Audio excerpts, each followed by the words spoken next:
अरे last chapter खत्म हो गया था ना, है? झूठ बोल रहे हो यार तुम।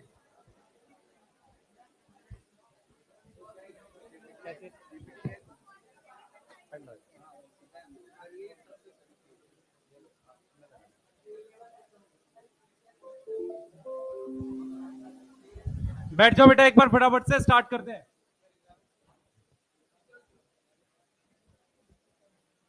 लास्ट, सब लोग बैठ जाओ, स्टार्ट कर रहे हैं भाई। लास्ट, बैठ जा बेटा, जगह नहीं है।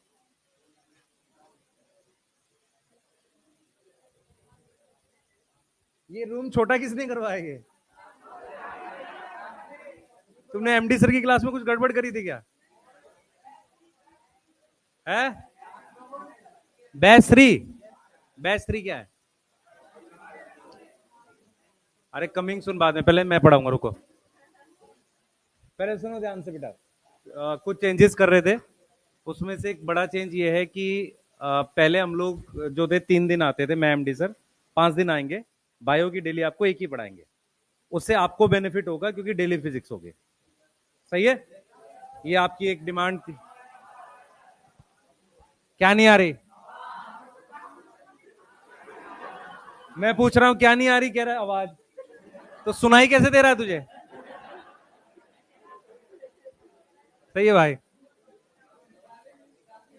अरे सुन रहे हो? अब आ रही है? अब आवाज आ रही है? अच्छा, तुम्हारे लिए बेटर इंफॉर्मेशन, ये थोड़ा सा बेटा ये ठंडा हो जाएगा है ना 5-7 मिनट में, ठीक है?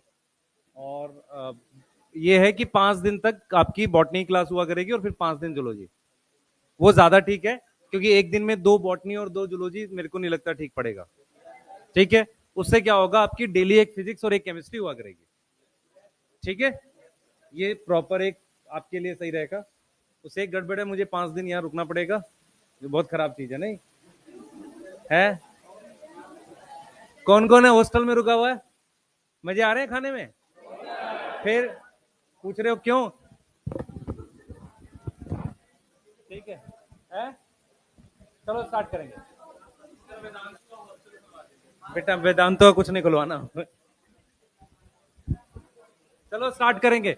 बैठ जाओ बेटा, बैठ जाओ एक बार सारे। पहले पहले स्टार्ट करते हैं, उसके बाद आज जो है यूकैरियोटिक सेल पढ़ाएंगे पहले आपको। ठीक है? और मैं थोड़ा सा, बच्चे आप में से कितने ऐसे हैं जो पहली बार एग्जाम देंगे? कोई एक बार हाथ खड़े करो। कितने ऐसे लोग हैं जो अभी तक एग्जाम ही नहीं दिया उन्होंने? काफी सारे लोग इस साल एग्जाम ही नहीं दिया आप में से, बहुत सारे लोगों ने। अच्छा, कुछ पढ़ा है पहले से? कभी पहले से कुछ भी नहीं पढ़ा हुआ?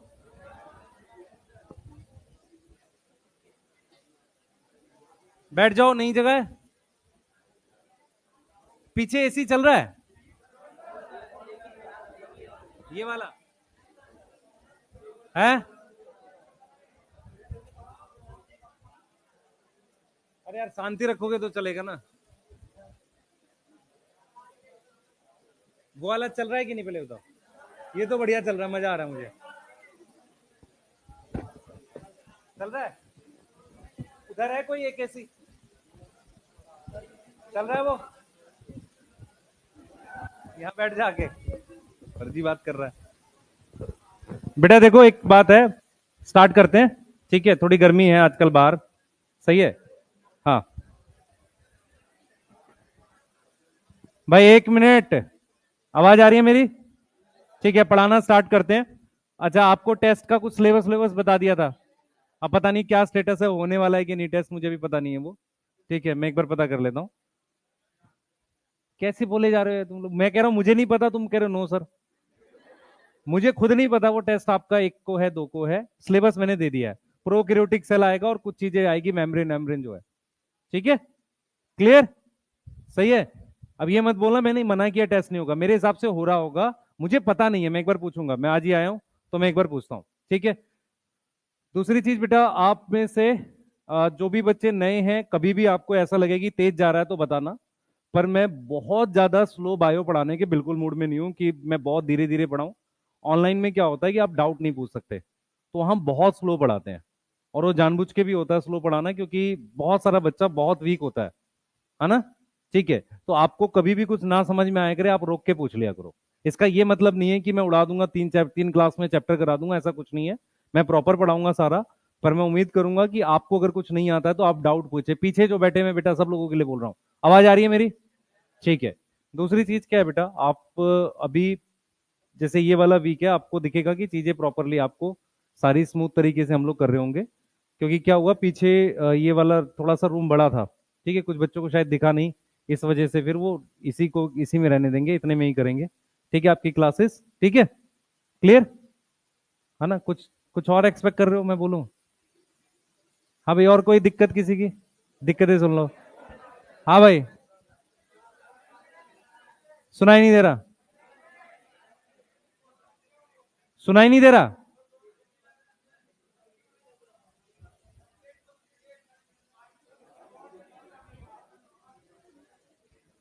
क्या कह रहा है बेटा? अब मैं बीच में रहूंगा तो दिखेगा ना। ठीक है, अभी तो मैं कुछ पढ़ा ही नहीं रहा यार, मैं तो बात कर रहा था। वे गेट खोल क्यों दे भाई?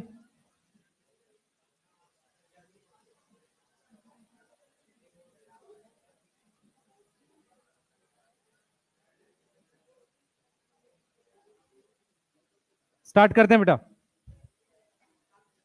लास्ट क्या पढ़ा था, एक बार अपनी कॉपी रिवाइज करो, 5 मिनट है सबके पास, जल्दी। कोई ऐसा है जिसने नोट्स नहीं बना रखे हैं?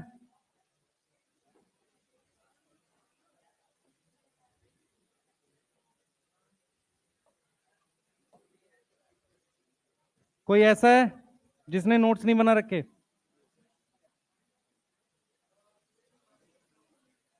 बैच 1 है, 2 है आपका? अच्छा, आप लोग वही लोग हो जो सामने बैठ आते थे? ठीक है, आज उसका भी डिस्कशन है भाई, कुछ कुछ इवनिंग में शिफ्ट करेंगे, उसका डिस्कशन। नो नहीं भाई, आप, मैं क्लियर बता रहा हूँ आपको, आपसे बात करके, क्योंकि प्रॉब्लम कहाँ है कि मैं बता देता हूँ। अगर मैं 5 दिन आऊंगा तो ऑनलाइन भी मुझे यहीं से पढ़ाना पड़ेगा। ऑनलाइन की क्लास मेरी 1 बजे से है, तो एक मॉर्निंग में पढ़ाएंगे बैच और एक इवनिंग में पढ़ाएंगे, पर पढ़ाएंगे 5 दिन आपको। ठीक है, क्लियर है? बेटा मेरी बात सुन, बात करके, जैसे नीचे भी है वो, ये इसी क्लासरूम में क्लास होगी, मॉर्निंग और इवनिंग दोनों। ठीक है, आपसे बात करके जो होगा, अगर मान लो बात करके आधा आधा डिवाइड नहीं हो रहा होगा तो फिर आपके साथ लकी ड्रॉ खेल लेंगे। ठीक है, प्रायोरिटी में, 1 मिनट सुन तो लो तुम लोग। प्रायोरिटी ऑर्डर क्या है मैं पहले बता देता हूँ। प्रायोरिटी ऑर्डर में सबसे पहले गर्ल्स। ठीक है, इसमें कोई डिनाई नहीं कर सकता, क्योंकि आपकी अगर सिस्टर वगैरह यहाँ पढ़ रही हैं तो आप भी चाहेंगे कि उन्हें प्रायोरिटी दी जाए। कोई ऐसा है जो इस बात से डिसएग्री कर रहा हो? सही है? हाँ भाई देखो, ये इसमें कोई गलत नहीं है, मैं गलत चीज नहीं बोल रहा हूँ। उसके अलावा हम लोग क्या, मैं, मेरी बात इसको प्रॉपरली सुनो। अगर मैं 5 दिन पढ़ाऊंगा तो ऑनलाइन क्लासेस पॉसिबल नहीं है पढ़ा पाना। उसके लिए क्या करेंगे, एक मॉर्निंग और एक इवनिंग में इसको प्रॉपरली डिवाइड करेंगे, ताकि आपकी क्लासेस स्मूथली करा सकें। मेन पर्पस ये है। ये चीज समझ में आ रही है? उससे क्या होगा कि आप मॉर्निंग पढ़ो, इवनिंग डाउट पूछो, जो इवनिंग पढ़ेगा वो मॉर्निंग में डाउट पूछेगा। उससे डाउट टीचर अरेंज कर पाएंगे। नहीं तो एक ही, मान लो दोनों क्लासेस साथ चली तो 400 बच्चे को सामने डाउट कौन बताएगा? आप बताओ कौन सा ऐसा टीचर है सिस्टम में जिसमें 400 को डाउट, तो वो सिस्टम ही नहीं बन पाएगा। तो वो अभी पहले क्लास पढ़ लो, प्रॉपर डिस्कस करके उस चीज को करेंगे। ठीक है, तुम लोग वहां क्यों बैठे बैठे दूसरी दुनिया में? आगे आ जाओ भाई, यहीं यहीं बिठाओ एक आध को, आगे आ जाओ बच्चे। तुमने फीस नहीं दी? ठीक है बेटा, कोई ऐसा किसी के साथ कुछ गड़बड़ करने की नहीं बात कर रहा हूं, मैं जेन्युइन बात बोल रहा हूं। पहले भी आपका इवनिंग मॉर्निंग ही था, वही रखना ही है। हाँ, ये गड़बड़ करा हुआ है, पता नहीं क्यों ऐसे है। क्या चीज? वही करेंगे, वही वाला करेंगे बेटा। बोले जा रहे हो, बोले जा रहे हो अपने आप ही, मन मन में बुर बुर बुर बुर, पता नहीं क्या क्या बोले जा रहे हो। बेटा लॉजिक जो है उसका मैंने आपको क्लियर बता दिया। क्योंकि मान लो मैं 2 क्लास, हम लोग बैठ जा भाई, यहीं बिठा लो यार, क्या हो गया, बिठा लो। स्टार्ट करें? पहले पढ़ लेते हैं फिर डिस्कस करेंगे। पर मैं आपको क्लियर बता रहा हूं, जैसे मान लो एक क्लास मैंने इस बैच में पढ़ा दी, सेम क्लास में इवनिंग वाली में पढ़ाऊंगा, ऐसे 5 दिन तक पढ़ाएंगे। उससे ऐसे ही एमडी सर आएंगे 5 दिन के लिए। उससे आपका प्रॉपरली डेली एक फिजिक्स की क्लास हुआ करेगी, डेली एक केमिस्ट्री हुआ करेगी और डेली आपकी एक बायो हुआ करेगी। ये पैटर्न हम चाह रहे हैं एक्चुअल में, और यही ऑनलाइन में होता है, ऐसा ही आपके लिए सेट करना चाह रहे हैं। उससे क्या रहेगा, जब भी आपको लगेगा हम सैटरडे वगैरह एक्स्ट्रा रखा करेंगे। क्लियर है? सही है। सैटरडे मान लो मन है हमारा रखने का तो हम रख सकते हैं उसमें। मान लो कोई टॉपिक मुझे लग रहा है एक्स्ट्रा पढ़ाना है तो हम पढ़ा पाएंगे। क्लियर? ठीक है। और मैं फिर बार बार बोल रहा हूं, सिलेबस बेटा टाइम से खत्म करना पड़ेगा। हम चाहे कितनी भी बात करें, आपको प्रॉपरली पढ़ाकर सिलेबस खत्म करना पड़ेगा। आप सबको ये बात अब फोकस करके समझनी पड़ेगी। क्लियर? ठीक है। तो लास्ट हमने जो टॉपिक पढ़ा था, मैं एक बार रिवाइज कर रहा हूं, अपनी कॉपी पे नजर रखेंगे सारे और मेरी बात सुनेंगे। मैं यहाँ सेंटर में आ जाता हूं, कुछ बच्चों को मैं दिख ही नहीं रहा। ठीक है। हाँ, सबसे पहले मैं कुछ कुछ बातें बोल रहा हूं, आपको सुनेंगे सारे। हमने प्रोकैरियोटिक सेल पूरा पढ़ा दिया। कोई डाउट है किसी को? प्रोकैरियोटिक सेल में कोई डाउट किसी को? ठीक है। प्रोकैरियोटिक सेल के सारे एग्जांपल जितने बताए थे वो याद हैं सबको? ठीक है। यूकैरियोटिक सेल हमने स्टार्ट किया था, उसमें मैंने कुछ बेसिक फीचर्स बताए थे। ठीक है। पहले साइज बड़ा होता है, कंपार्टमेंटलाइजेशन लिखा था हमने? नहीं, फीचर लिखे थे। क्या लिखा था? ओवरव्यू में हमने शेप लिखी थी, शेप भी नहीं लिखी थी। चलिए स्टार्ट करते हैं, आ जाओ भाई, स्टार्ट कर रहे हैं। हाँ, अब ये जरा इस पे बोर्ड पे नजर मारो सारे। ठीक है। दिए गए चित्र के अनुसार ये मोनेरा है, इसमें आएगा प्रोकैरियोटिक। जिसको ना समझ में आए प्लीज रोक के पूछें। सही है। ये मोनेरा है, ये सारा प्रोकैरियोटिक है। आपकी एनसीईआरटी की जो लाइन है पहले सुनते चलेंगे और सारी चीजें मैं डिस्कस करूंगा। ध्यान से सुने सारे बच्चे, बेटा ध्यान से सुने। सबसे पहले हमारे पास क्या है, प्रोकैरियोटिक सेल जितने भी है वो कौन सी किंगडम में आते हैं? मोनेरा में। ठीक है। मोनेरा एक ग्रुप है, उसके अंदर जो भी सेल आएंगे सारे क्या आएंगे? प्रोकैरियोटिक। चार ऐसी किंगडम है जिसमें यूकैरियोटिक सेल आते हैं। पहली है प्रोटिस्टा, फंजाई, प्लांटेई और एनीमिलिया। यही लाइन है आपकी ओवरव्यू ऑफ यूकैरियोटिक सेल में। अगर आप पहली लाइन पढ़ेंगे जो एनसीईआरटी ने दे रखा है, एनसीईआरटी की पहली लाइन है यूकैरियोटिक सेल की। मिल गई सबको? एनसीईआरटी खोलो भाई सारे, लिखना स्टार्ट भी करेंगे। प्लीज एनसीईआरटी लाया करो बेटा। आगे आ जा, कहीं पर बैठ जाओ, आगे आके जगह है, कोई एडजस्ट कर लो यार, एक बच्चा और आगे आ जाए यहाँ पे कहीं, कर लो यार। बैग मत रख भाई, बैग टांगने की जगह नीचे, वो देखो बना हुआ है, हुक बना हुआ है उसमें, हुक में टांग बैग नीचे, बैठा लो उसको। मिला सबको पहली लाइन? पहली लाइन यही बोल रही है एनसीईआरटी की, मिली सबको? बेटा पेज नंबर 127 की बात कर रहा हूं, 129 की बात कर रहा हूं। 129 पेज पर देखो पहली लाइन वो क्या बोल रहा है। यहां तक कोई डाउट है? ठीक है। तो हमारे पास यूकैरियोटिक सेल, क्योंकि मैं ओवरव्यू लिखवाने वाला हूं फिर से, प्रोटिस्टा, फंजाई, प्लांटेई, एनीमिलिया है, ये सारी किंगडम यूकैरियोटिक सेल की है। ठीक है। अब मैं यूकैरियोटिक सेल की कुछ, हमने ये लिखवा दिया था आपको, ये वाला, ये लिखवा दिया था, ये वाला topic, single membrane, double membrane, without membrane, ये करा दिया था। ठीक है। चलिए अब हम क्या करेंगे बेटा, कुछ ओवरव्यू की बात कर रहे हैं, जो जनरल फीचर्स की बात कर रहे हैं। मैं कुछ कुछ फीचर्स आपको बताऊंगा, आप सुनना ध्यान से। सबसे पहले प्रोकैरियोटिक और यूकैरियोटिक सेल में साइज किसका बड़ा होता है? यूकैरियोटिक का, पहला फीचर। दूसरा फीचर क्या है कि यूकैरियोटिक सेल में प्रॉपर हमारे पास इस तरीके से कंपार्टमेंट बने रहते हैं। कंपार्टमेंट का मतलब होता है, ये देख बेटा ध्यान से, इस तरीके से कंपार्टमेंट बने रहते हैं। इन कंपार्टमेंट को हम क्या नाम देते हैं? ऑर्गेनल का नाम देते हैं। यहां तक कोई डाउट है? ठीक है।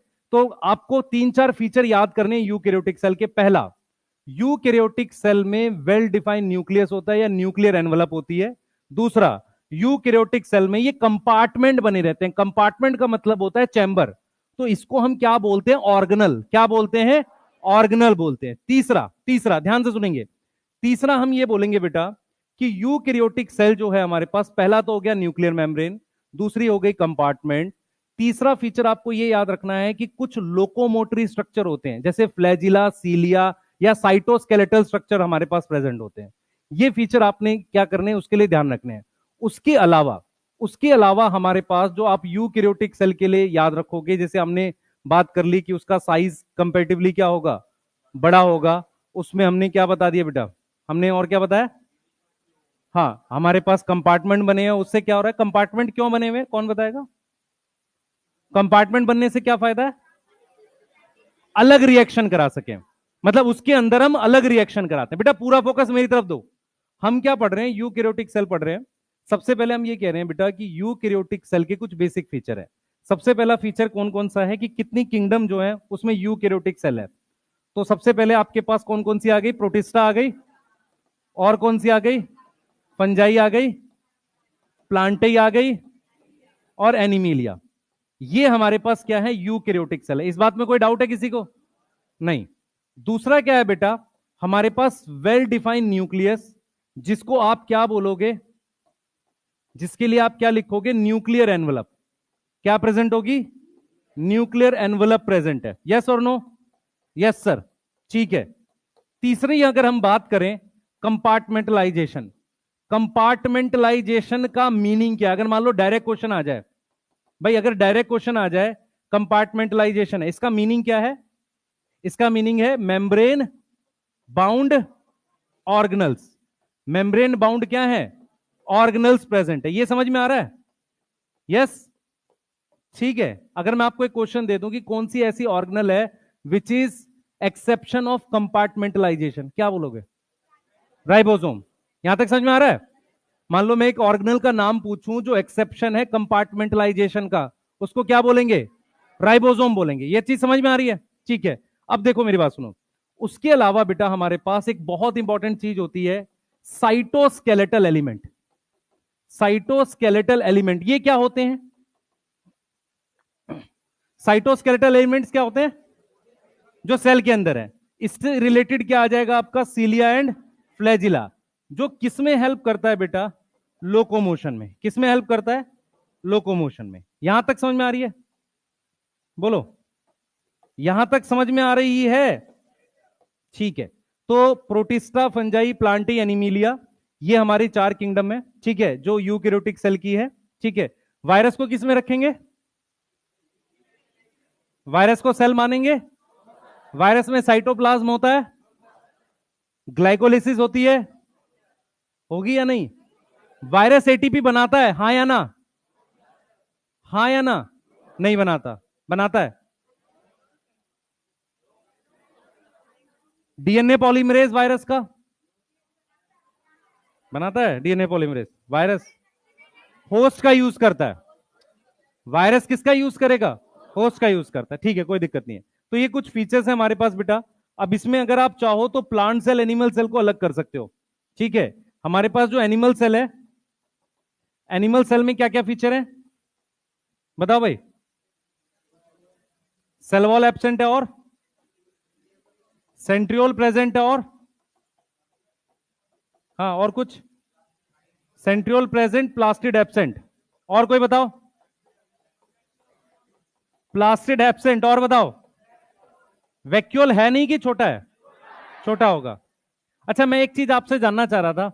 देखें, वैक्यूल एब्सेंट है या स्मॉल है? स्मॉल लिख देते हैं।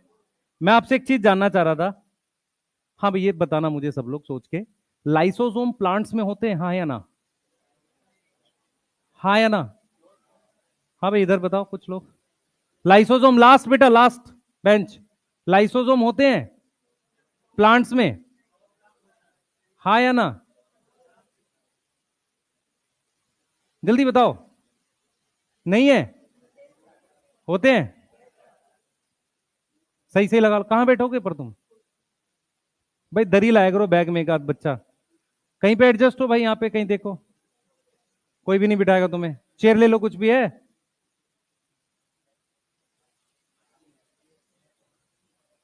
हाँ भाई, लाइसोसोम होते हैं नहीं? एनसीईआरटी में डायग्राम चेक करो, प्लांट एनिमल सेल का लाइसोसोम खोजो, बने हुए हैं।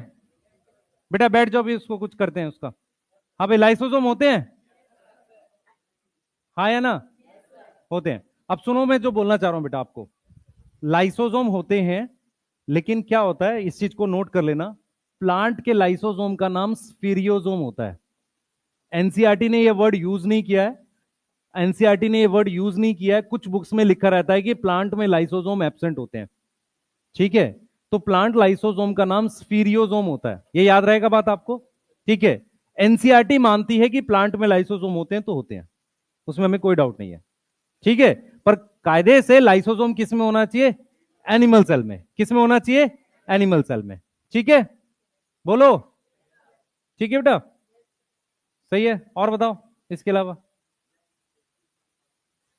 है। एक्सटेंसिव कंपार्टमेंटलाइजेशन मतलब ज्यादा वो बनना, चैम्बर्स बनना। ज्यादा से ज्यादा क्या बनना? चैम्बर्स बनना। चैम्बर मतलब ऑर्गेनल बनना। ठीक है, चेयर पे बैठोगे? आ जाओ, चेयर है यहाँ पे। आ जाओ, एक ये ले लो, एक वो ले लो। आ जाओ भाई, पास बैठो, क्या हो गया? अपनी दरी वरी ले आया करो भाई, जिसको जगह ना मिले यहीं बिछा लिया करो, कोई दिक्कत की बात नहीं है ना? है, हाँ। एक वो ले चेयर ले लो, वहां बैठ जाओ, दिखेगा वहां से। एक ये वाली चेयर ले लो, या वो वाली ले ले बेटा। मेरी है यार, मेरी चेयर तो ना ले भाई, मैं बैठूंगा उस पर यार, उसको वहीं रख दे। वो वाली ले ले, बैठ जाएगा उस पर, है ना? को कुछ खाने को लाया क्या उसमें? क्या है, लंच है? लंच कोई बात नहीं। अच्छा, जमीन से उगता है? सारे भावुक हो जाते हैं यहाँ के, नहीं है? हाँ, है, चल नहीं रहा। एक बार देखो, कोई बाहर है, चेक करो। ये तो सही चल रहा है भाई, मजा आ रहा है यहाँ पे। गर्मी लग रहा है तो मैं क्या करूं भाई? बाहर भी बहुत गर्मी है?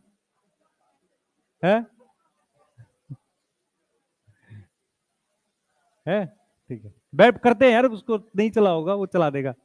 ऐसा थोड़ी उसने प्लान बनाया होगा कि जहां वो बैठे हैं दोनों वहीं नहीं चलाना। ऐसा थोड़ी होता है यार। चलो लिख लो इसको, आगे पढ़ेंगे जल्दी से, नोट कर लो। ये वाली बात समझ में आ गई कि प्लांट में लाइसोसोम होते हैं? बोलो बेटा, ये वाली बात समझ में आ गई कि प्लांट में लाइसोसोम होते हैं? ठीक है, कोई डाउट किसी को? नहीं, ठीक है। लगभग एक्चुअल में क्या होता है, प्लांट क्या करता है, बाहर से कोई कोई एंडोसाइटोसिस करता नहीं है। जैसे क्या है, प्लांट, एक मिनट इधर सुने साई भाई, एक मिनट रुक लो, पहले मेरी बात सुनो ध्यान से। सबसे पहले मैं आपसे ये पूछता हूं कि क्या प्लांट कोई ऑर्गेनिक चीज खाता है, यस और नो? कभी भी नहीं खाता। बहुत रेयर होता है जो पैरासिटिक या इंसेक्टिवोरस प्लांट होते हैं वो ऑर्गेनिक चीज खाते हैं। प्लांट हमेशा बाहर से इनऑर्गेनिक चीज लेता है। फॉर एग्जाम्पल, उदाहरण के लिए, बाहर से मिनरल्स लेता है, पानी लेता है, ये सब इनऑर्गेनिक काउंट होता है। तो एनिमल जैसे अमीबा है, बाहर से ऑर्गेनिक चीज खाता है एंडोसाइटोसिस करके। इसीलिए लाइसोसोम उनमें ज्यादा होते हैं, क्योंकि वो बाहर से चीज को लेते हैं जिसको डाइजेस्ट किया जाता है। लेकिन रिसाइकलिंग का काम भी लाइसोसोम करता है। तो प्लांट सेल में वो हो सकता है सिर्फ रिसाइकलिंग करता हो। मेरी बात सुने ध्यान से, पहले इधर मेरी तरफ देखो सारे। प्लांट में लाइसोसोम, क्या कोई लाइसोसोम के दो काम होते हैं। पहला, बाहर से कोई चीज, ऑर्गेनिक चीज अंदर आई उसे डाइजेस्ट करना। दूसरा, रिसाइकलिंग करना। दूसरा क्या? रिसाइकलिंग करना। पॉइंट ये है कि प्लांट में बाहर से कोई चीज डाइजेस्ट करने के लिए कभी एंटर नहीं करती। तो हमें क्या करना है, सिर्फ रिसाइकलिंग करनी है। समझ आ रहा है? हमें क्या करनी है, सिर्फ रिसाइकलिंग करनी है। कोई डाउट किसी को? बोलो, ये चीज समझ में आ रही है? तो रिसाइकलिंग करने के लिए हो सकता है लाइसोसोम हो, पर बहुत सारी बुक्स लिखती है कि प्लांट में लाइसोसोम नहीं होते। ऐसा बहुत सारी बुक लिखती हैं। इसीलिए हम प्लांट लाइसोसोम को एक अलग नाम देते हैं, स्फीरियोसोम। क्या नाम देते हैं? स्फीरियोसोम। ये याद कर लेंगे हम। आगे की कहानी स्टार्ट करते हैं। वो एसी नहीं चल रहा शायद, उस वाले को एक बार। चल रहा है, टेम्परेचर कम करना है, ठीक है। आ जाओ भाई, अगला। हमें इसकी शेप चाहिए, इस पे क्वेश्चन आएगा। सारे नजर मारे भाई, पहले शेप चाहिए बेटा। हेडिंग डालो, शेप ऑफ यूकैरियोटिक सेल। बेटा बोल, लिखना है? किसने नहीं लिखा भाई? लिख लो। आपको आज की हेडिंग में सिर्फ ये लिखना है, सिर्फ ये लिखना है। अभी तक कुछ और नहीं पढ़ा है अभी तक। थोड़ा फास्ट रहें।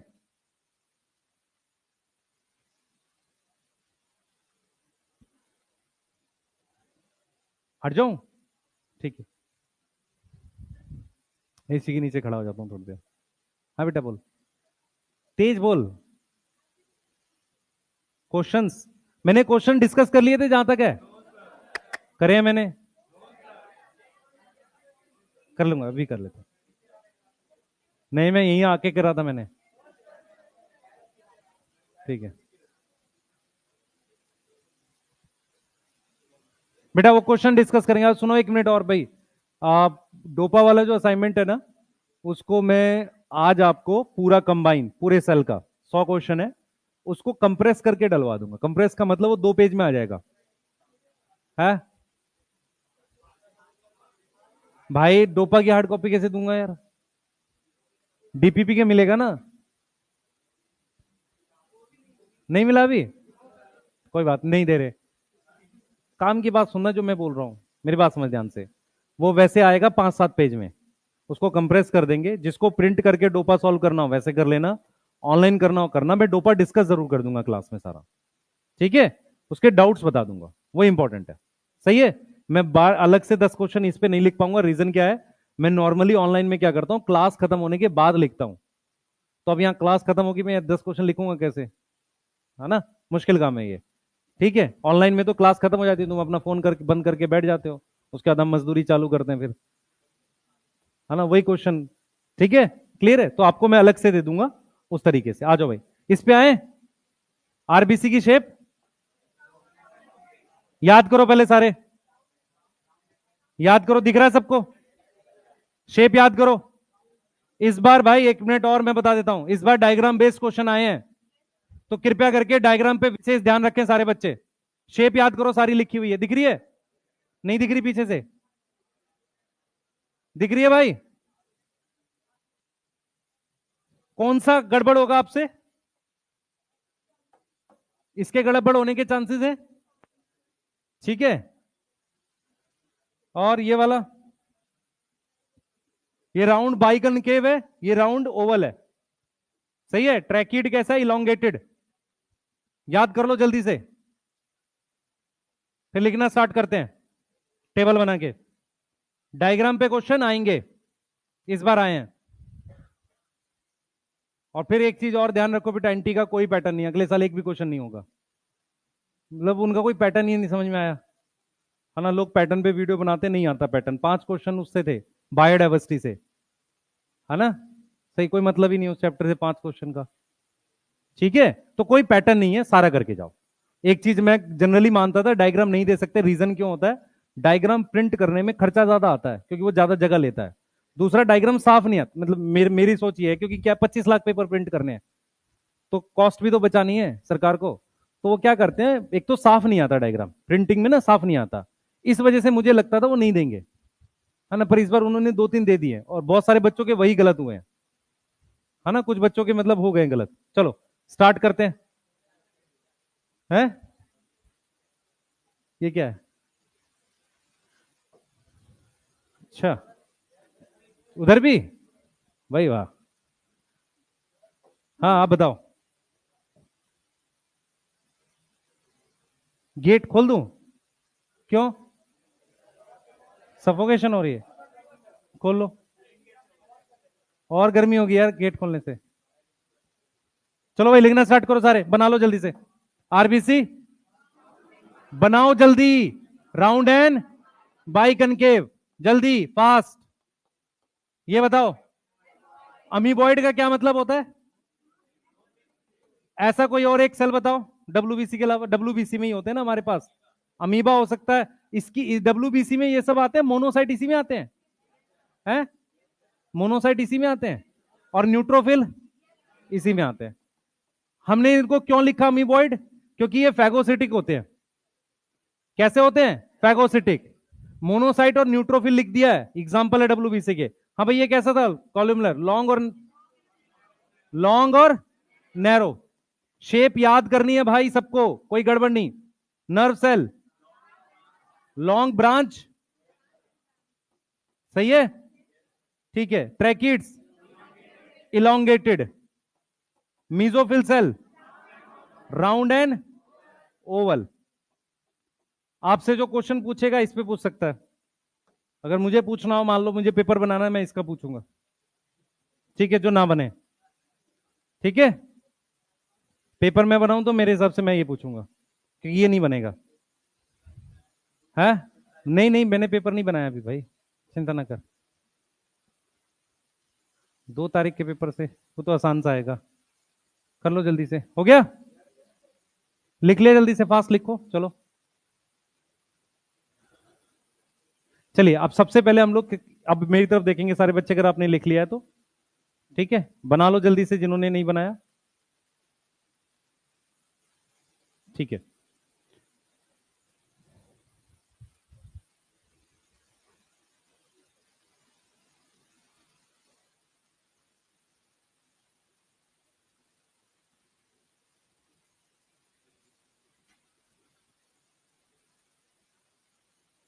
चलिए डिस्कस करें। ठीक है, हाँ भाई, अब मेरी मेरी तरफ सुने और सारे बच्चे देखेंगे इधर देखो। अब हमें क्या करना है, यूकेरियोटिक सेल पढ़ना है। यूकेरियोटिक सेल में सबसे पहला टॉपिक है सेल मेम्ब्रेन। सही है, सबसे पहला टॉपिक क्या है, सेल मेम्ब्रेन, उसको डिटेल पढ़ रहे हैं। दूसरा टॉपिक है सेल वॉल, इधर देखें कृपया भाई सारे। सबसे पहला टॉपिक है सेल मेम्ब्रेन, दूसरा है सेल वॉल, फिर एंडो मेम्ब्रेन सिस्टम करके हम टॉपिक पढ़ेंगे। तो मैं एक बार आपको यूकेरियोटिक सेल के टॉपिक बता देता हूं, आपने नोट नहीं करने, बस आप ये देख लो कि हेडिंग डालनी है, structure need to study in eukaryotic cell. सबसे पहले हम सेल मेम्ब्रेन पढ़ेंगे। तो सबसे पहले ये क्या है बेटा, सेल मेम्ब्रेन, सेल वॉल, सही है। एंडो मेम्ब्रेन सिस्टम में ये सारी चीजें पढ़ेंगे, endoplasmic reticulum, Golgi, lysosome, vacuole. फिर हम क्या पढ़ेंगे, mitochondria, chloroplast, ribosome, cytoskeletal, nucleus और माइक्रोबॉडीज। हम पेरोक्सिसोम नहीं पढ़ते, माइक्रोबॉडीज में आता है। एक टॉपिक है, एक स्ट्रक्चर है जिसे हम पेरोक्सिसोम कहते हैं, वो किस में आता है, माइक्रोबॉडीज में। तो जो माइक्रोबॉडीज में आएगा उसको पढ़ेंगे हम। और सबसे लास्ट में मैं आपको सेल थ्योरी बता दूंगा, जिसकी थोड़ी सी डेफिनेशन वगैरह अपने करेंगे। यहां तक समझ में आ रहा है, लिखना चाहो लिख लो, पर मेरे हिसाब से कोई जरूरत नहीं है, टॉपिक से ये तो हेडिंग डाल लो, structure need to study in eukaryotic cell. सबसे पहले हम सेल मेम्ब्रेन पढ़ रहे हैं, ठीक है, उसको डिटेल पढ़ाना स्टार्ट कर रहा हूं। क्लियर है, ठीक है, चलिए जल्दी फास्ट हेडिंग डाल लो, सेल मेम्ब्रेन पढ़ेंगे बस।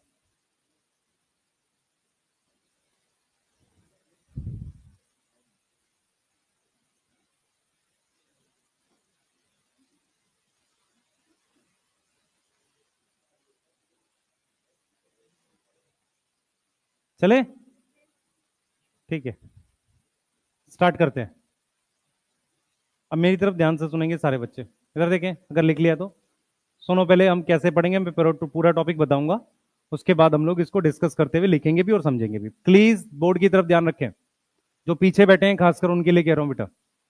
देखो, अ, हमें क्या पढ़ना है, सेल मेम्ब्रेन टॉपिक पढ़ना है, ठीक है। सेल मेम्ब्रेन टॉपिक से क्वेश्चंस जो हैं, एक दो क्वेश्चन उससे आ सकते हैं, एक्टिव ट्रांसपोर्ट, पैसिव ट्रांसपोर्ट से। पहले वो टॉपिक हमारे पास ट्रांसपोर्ट इन प्लांट में हुआ करता था, अब ट्रांसपोर्ट इन प्लांट डिलीट कर दिया है, इसीलिए इस टॉपिक पे थोड़ा खास ध्यान हमें रखना है। समझ आ रहा है, क्लियर है, ठीक है। अब क्या सुनो, देखो हमने टॉपिक क्या पढ़ना है, सबसे पहले हमें ये पढ़ना है कि सेल मेम्ब्रेन का स्ट्रक्चर कैसे डिस्कवर हुआ। उसके बाद हमें पढ़ने हैं मॉडल्स, उसमें फ्लूइड मोज़ेक मॉडल। फिर हमें क्या पढ़ना है, वो कौन सी रोल मेम्ब्रेन करती है। और सबसे लास्ट में हमें पढ़ना है मेम्ब्रेन से ट्रांसपोर्ट। ये तीन चार टॉपिक हैं जो हम किस में पढ़ रहे होते हैं, मेम्ब्रेन में पढ़ रहे होते हैं, ठीक है। अगर मैं आपको टॉपिक्स की बात करूं, तो सबसे पहले हम लोग कुछ डिस्कवरीज की बात करेंगे, इधर देख लो बेटा। सबसे पहले हम किसकी बात करेंगे, डिस्कवरी, मेम्ब्रेन के स्ट्रक्चर को कैसे डिस्कवर किया गया। उसके बाद हम बात करेंगे स्ट्रक्चर की, कि क्या स्ट्रक्चर है थोड़ा बहुत। फिर हम बात करेंगे जो मॉडल है, यहां पर हम मेनली किसकी बात करेंगे, फ्लूइड मोज़ेक मॉडल की। किसकी बात करेंगे, फ्लूइड मोज़ेक मॉडल की बात करेंगे। और जो चौथा टॉपिक है, हम मेम्ब्रेन के फंक्शन की बात करेंगे। यहां पर मेन फंक्शन क्या है, मेन फंक्शन है मेम्ब्रेन ट्रांसपोर्ट। कोई डाउट, यहां तक समझ में आ रहा है। तो आप अपनी कॉपी में ऐसे ही सेल मेम्ब्रेन के 4 एरो बनाओ और ऐसे के ऐसा लिख लो, ये टॉपिक्स हम पढ़ने वाले हैं। क्लियर है, सही है भाई। नोट से मैच कर रहे हो पुराने वालों से, है मैच कर रहे हो, क्या फायदा हो रहा है उससे, लिख लो यार, खाली बैठे क्या कर रहे हो, लिख लिया करो। आप ऑफलाइन में हो बेटा, ऑनलाइन में थोड़ी हो, है ना, लिखा करो, हाथ चलेगा दिमाग में जाएगा नहीं। सोचो मैं यहाँ के वीडियो चला दूं अपनी, कितना खराब लगेगा तुम्हें, है, फिर तुमको घर ही देख लेते, है ना। स्टार्ट करते हैं सबसे पहले। डिस्कवरी से स्टार्ट करते हैं। नैनोमीटर आइडिया है सबको? है नैनोमीटर, ठीक है। मेम्ब्रेन का स्ट्रक्चर नैनोमीटर में होता है, ठीक है। मेरी बात सुनेंगे ध्यान से। इलेक्ट्रॉन माइक्रोस्कोप अराउंड 1940s में डिस्कवर हुआ, 1950s में। इलेक्ट्रॉन माइक्रोस्कोप की जो डिस्कवरी है, कब डिस्कवर हुआ है? 1950s में, या 1940s मान लो या 50s मान लो, जो भी है, ठीक है। 1940 के बाद हुआ है। उससे पहले हमें मेम्ब्रेन के स्ट्रक्चर के बारे में ज्यादा नहीं पता था, ठीक है। तो एनसीईआरटी ने कैसे स्टार्ट किया, पहले सारी बात सुनेंगे, मैं फिर पूरा टॉपिक डिटेल समझा रहा हूं, ध्यान से सुनेंगे। एनसीईआरटी कहती है कि हमें मेम्ब्रेन का डिटेल स्ट्रक्चर तब तक नहीं पता चला जब तक इलेक्ट्रॉन माइक्रोस्कोप नहीं आया था। रीजन क्या है कि मेम्ब्रेन का साइज नैनोमीटर में होता है, और सिर्फ इलेक्ट्रॉन माइक्रोस्कोप में आप नैनोमीटर की चीजें देख सकते हो। पहला पॉइंट क्लियर है? सही है। सुनते रहो ध्यान से, जो मैं पॉइंट्स बोलूंगा पहले सुन लो, फिर मैं समझा के लिखवाऊंगा। सबसे पहले आपको यह समझना है, बेटा प्लीज मेरी तरफ फोकस रखें, लास्ट वाले सारे, मैं बार बार बोल रहा हूं इस चीज को, जो उधर भी बैठे हैं और इधर भी बैठे हैं सभी को बोल रहा हूं, पूरा फोकस इधर रखें, मुझे देखें चाहे उस स्क्रीन पे, पर सुने ध्यान से। अगर आप सुनोगे तो आपको चीजें याद होंगी, समझ आएंगी। अगर सुनोगे नहीं तो दिक्कत फंसेगी, ठीक है। आसपास क्या चल रहा है कुछ नहीं, सिर्फ मेरी तरफ देखो, सुनो ध्यान से, पूरा फोकस करके। सबसे इंपॉर्टेंट चीज क्या है सेल मेम्ब्रेन में? सबसे पहला पॉइंट क्या है? सेल मेम्ब्रेन सारे टाइप के सेल्स में मिलती है, चाहे प्रोकैरियोटिक हो चाहे यूकैरियोटिक हो। सिर्फ डेड सेल्स को छोड़ दो, उसमें सेल मेम्ब्रेन नहीं मिलती, पहला पॉइंट। ऐसा डेड सेल हमारे पास कौन है? स्क्लेरेनकाइमा। कौन सा है? स्क्लेरेनकाइमा, जहां पर सेल मेम्ब्रेन नहीं मिलती। ये चीज समझ में आ रहा है? अगला पॉइंट, हम सेल मेम्ब्रेन के डिटेल स्ट्रक्चर को, डिटेल स्ट्रक्चर का क्या मतलब होता है कि सेल मेम्ब्रेन किस चीज की बनी हुई है, ये हम देख नहीं पाए जब तक इलेक्ट्रॉन माइक्रोस्कोप डिस्कवर नहीं हुआ, क्योंकि इलेक्ट्रॉन माइक्रोस्कोप ही डिटेल स्ट्रक्चर देख सकता था। तो तब तक हम क्या देखते थे? मान लो जब तक नहीं हुआ तो तब तक हम देखते क्या थे? तब तक हम क्या देखते थे बेटा? हमने क्या किया, हमने आरबीसी लिया, और आरबीसी को लेकर तोड़कर उसकी मेम्ब्रेन को एनालाइज किया। कैसे एनालाइज किया? केमिकल एनालिसिस की। मैंने आरबीसी क्यों लिया मैं ये बताता हूं। देखो आरबीसी, अगर मैं आपसे कहूं कि देखो आप समझो ध्यान से, मान लो मैं कोई नॉर्मल सेल लेता हूं, उसमें न्यूक्लियस भी होगा, उसमें ईआर भी होगा, गोल्जी भी होगी, तो मैं इसका स्ट्रक्चर देखना चाहता हूं। पर जो ईआर है, न्यूक्लियर मेम्ब्रेन है, वो भी लिपिड की बनी हुई है, तो मैं स्ट्रक्चर देख नहीं पाऊंगा। मेरी बात समझ पा रहे हो मैं क्या बोल रहा हूं? मैं अगर माइक्रोस्कोप से देखूंगा तो ये देख सकता हूं, लेकिन मैं ये चाह रहा हूं कि सेल को तोड़ूं, पहले सेल को तोड़ूं और उसकी मेम्ब्रेन एनालाइज करूं। तो अगर मैं किसी नॉर्मल सेल को तोड़ूंगा, किसी नॉर्मल सेल को तोड़ता हूं, तो उससे मुझे कुछ पता नहीं चलता, क्योंकि मुझे नहीं पता कि ये सेल मेम्ब्रेन आई है टूटने के बाद बीकर में, कि ईआर आया है, कि न्यूक्लियर मेम्ब्रेन आई है। इसीलिए मैंने कौन सा सेल लिया? आरबीसी लिया। आरबीसी से फायदा क्या होगा? आरबीसी के अंदर न्यूक्लियस नहीं होता, आरबीसी के अंदर ईआर नहीं होता, गोल्जी बॉडी नहीं होती, माइटोकॉन्ड्रिया नहीं होता। कोई ऐसी ऑर्गेनल है जो आरबीसी के अंदर होती है? सोचो। राइबोसोम, राइबोसोम हो सकता है। आरबीसी में क्या जन्म से ही न्यूक्लियस नहीं था? आरबीसी जब बना तब न्यूक्लियस था, बाद में वो ई न्यूक्लिएटेड हो गया, मतलब न्यूक्लियस हट गया।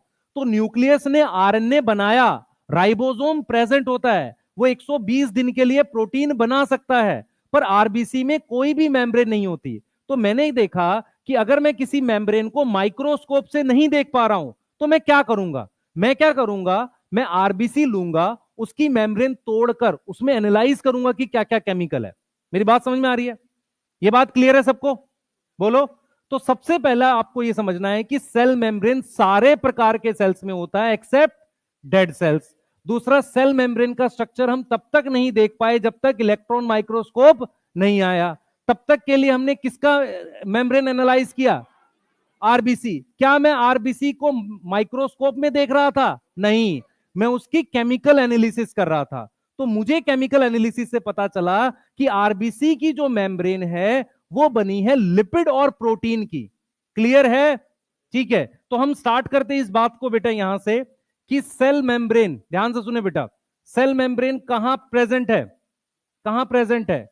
All living cell except except dead cell. बताओ, कोई डाउट है यहां पर? Detail structure only possible after advent लिखा है। एडवेंट मतलब आना, डिस्कवर होना। Advent of electron microscope. यहां तक कोई डाउट? बोलो यस। दूसरा, स्ट्रक्चर ऑफ मेम्ब्रेन हम कैसे स्टडी किया? Study by chemical study on RBC.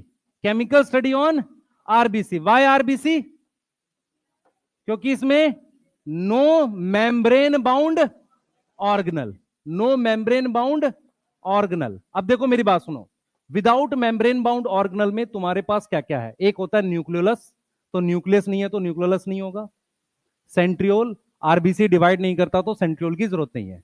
तो तीसरा क्या बच गया? सिर्फ राइबोसोम। ये समझ में आ रहा है? अगर मैं आपसे पूछूं आरबीसी में सेंट्रियोल होता है तो आप कहोगे नहीं, क्योंकि आरबीसी डिवाइड नहीं करता। समझ आ रहा है? क्लियर है? क्योंकि सेंट्रियोल की मदद से स्पिंडल फाइबर बनते हैं, तो हमें उसकी आवश्यकता नहीं है। बोलो क्लियर है? ठीक है। अब हमने ये स्टडी किस पे कर रहे हैं? आरबीसी पे, क्योंकि कोई भी मेम्ब्रेन बाउंड ऑर्गेनल नहीं है। नोट करो पहले जल्दी से, एक्सेप्ट में लिख दे जरा। डेड सेल में क्या लिखें? स्क्लेरेंकाइमा।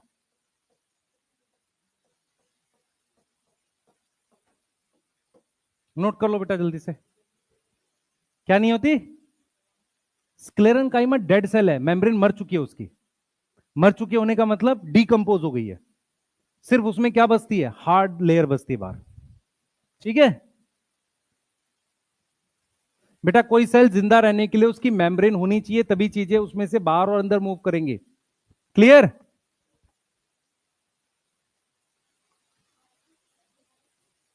आरबीसी क्यों डिवाइड करेगा? हाँ भाई, आरबीसी क्यों डिवाइड करेगा? जरूरत नहीं है।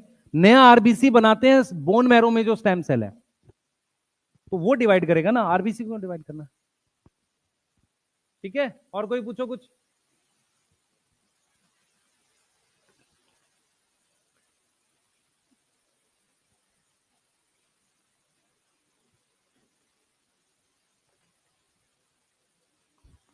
बोल बेटा।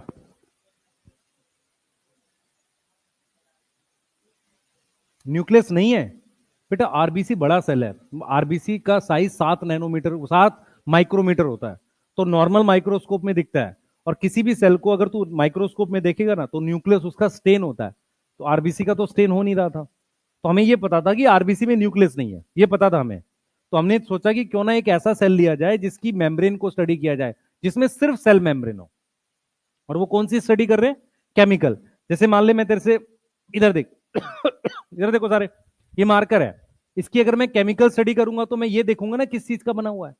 प्लास्टिक का है, लोहे का है, गोल्ड का है। मेरी बात समझ में आ रही है? इसे केमिकल स्टडी कहते हैं। तो हम मेम्ब्रेन की क्या कर रहे हैं? Chemical study. अब मेरे को इसको केमिकल स्टडी करने के लिए इसको तोड़ना पड़ेगा पहले, तोड़ के मैं किसी चीज से रिएक्ट कराऊंगा, ऐसे ही तो होगा। समझ आ रहा है? तो हमने आरबीसी को क्या किया होगा? डिस्ट्रॉय किया होगा। क्लियर है? ठीक है, लिख लिया बेटा। हमें बहुत ज्यादा, कोई देख बेटा ऐसे किया, जैसे ये आरबीसी, इधर देखो सारे, ये आरबीसी है। ठीक है, हमने आरबीसी को क्या किया? आरबीसी को ब्रेक किया। ठीक है, ब्रेक किया क्या? उसकी मेम्ब्रेन को। यस, ठीक है। और उसमें से मुझे क्या मिला? लिपिड मिला। ठीक है, और क्या मिला? और मुझे क्या मिली? प्रोटीन मिली। मुझे क्या मिली? प्रोटीन मिली। ये चीज समझ में आ रही है? तो देखो क्या क्या पॉइंट्स थे जो डिटेल्स आई मेरे पास, वो क्या क्या आई। मेरे पहले पॉइंट सुनो सारे, पहले सारे पॉइंट सुनो, फिर मैं लिखूंगा। इधर सुनो ध्यान से। मैंने क्या किया? आरबीसी लिया, उसको तोड़ा। पहले तोड़ने का मतलब क्या है? मैंने उसकी मेम्ब्रेन को ऐसे डिस्ट्रॉय कर दिया। समझ में आ रहा है सबको? फिर उसके अंदर तोड़ने के बाद उसको मैंने उसकी मेम्ब्रेन को स्टडी किया, तोड़ के उसमें क्या क्या चीजें हैं।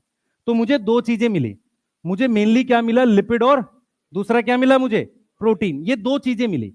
तो सबसे पहला पॉइंट क्या है कि cell membrane is made up of mainly lipid and protein. Cell membrane किसकी बनी है?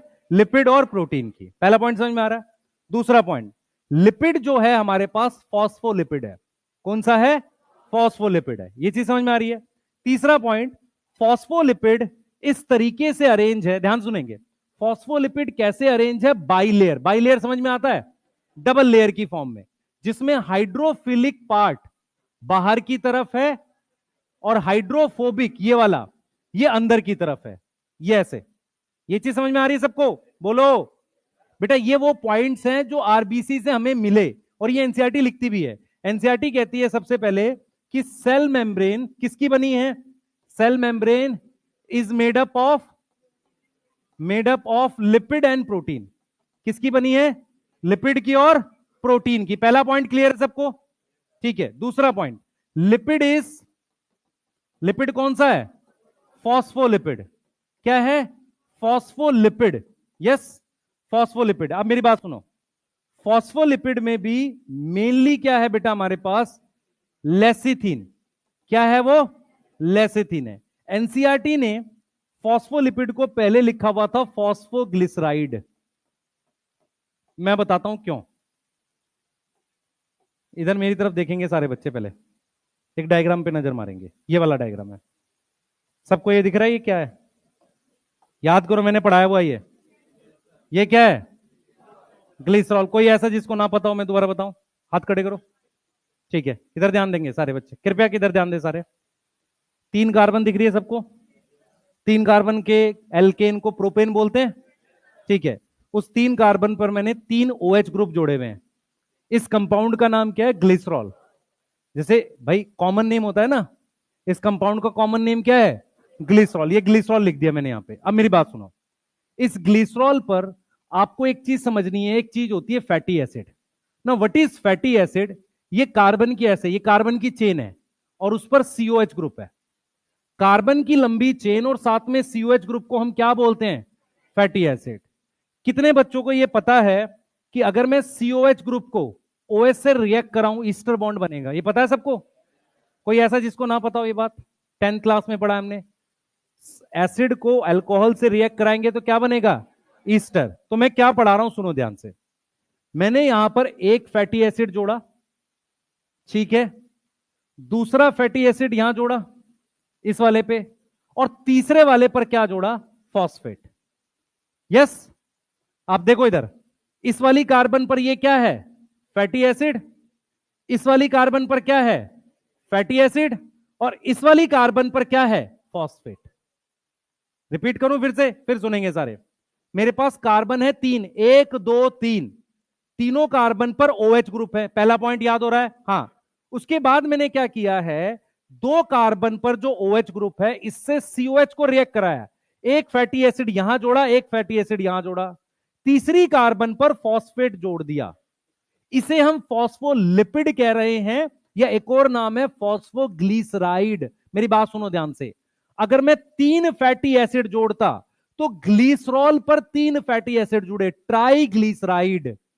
ट्राइग्लिसराइड जो फैट का एक और नाम है। समझ आ रहा है सबको?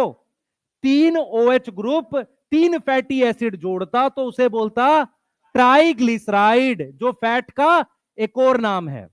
मैंने क्या किया?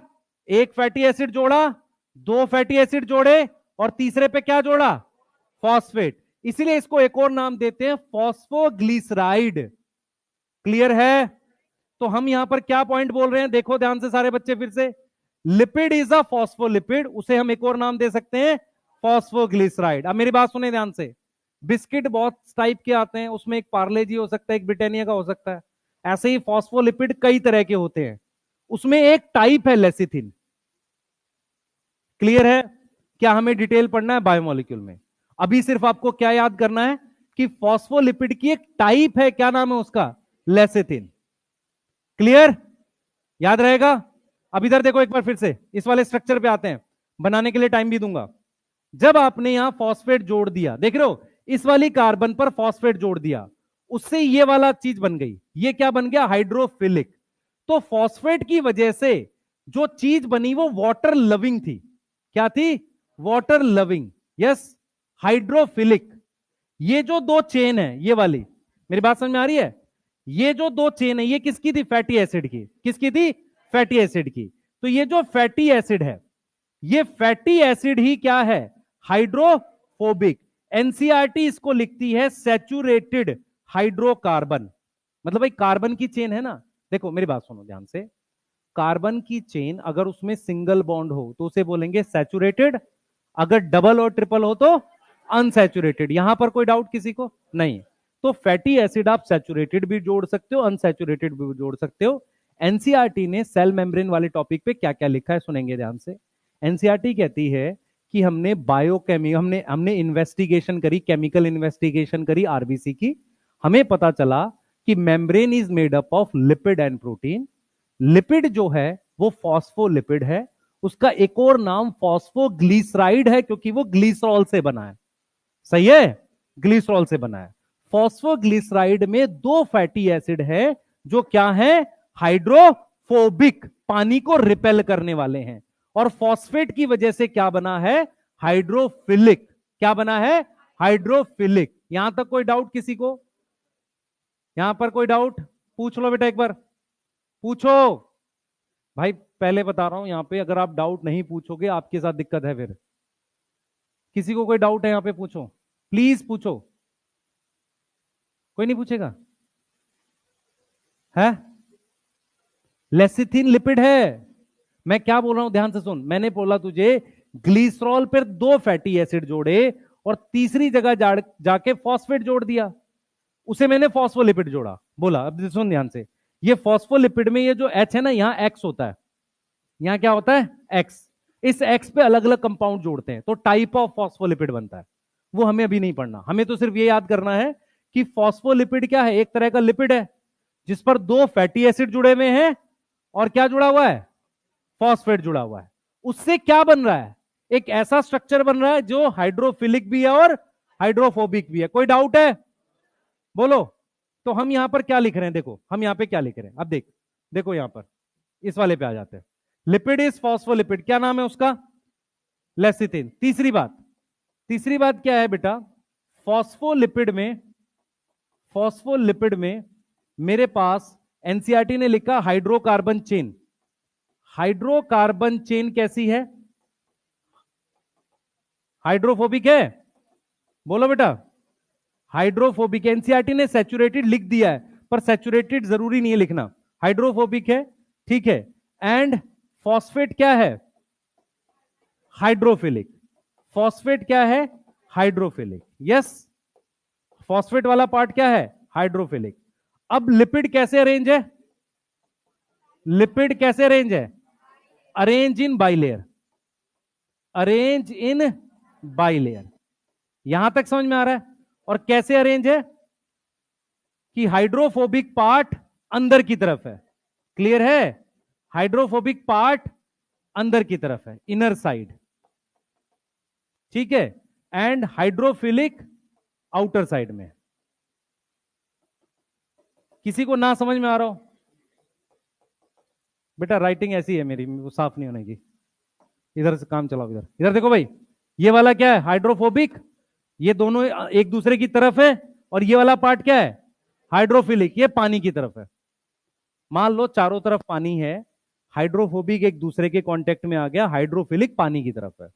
क्लियर है, प्लीज पूछिए।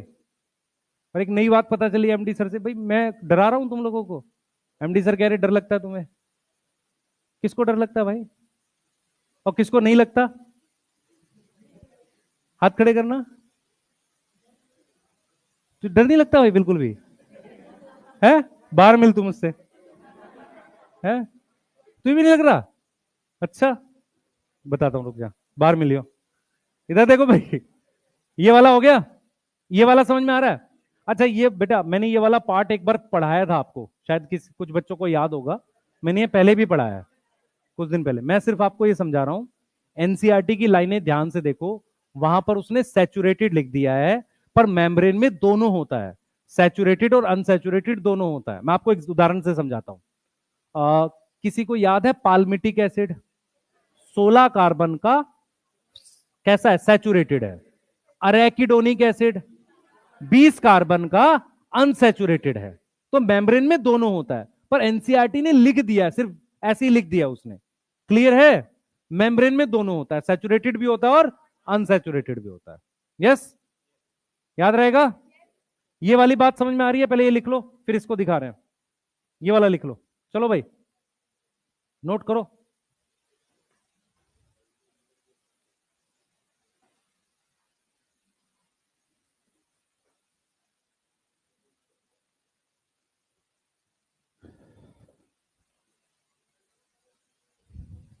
किस पे बेटा?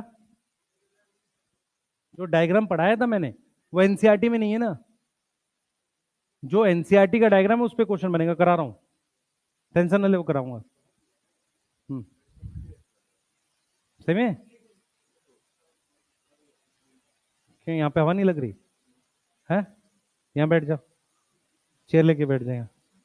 पर नुकसान करेगा, मैं तुमको फिर बता रहा हूँ, गर्मी बाहर बहुत ज्यादा है। तुम लोग एसी से तुरंत बाहर जाओगे तो और खराब होगा, है ना? थोड़ी बहुत गर्मी नहीं, बहुत ज्यादा गर्मी है अभी, है ना?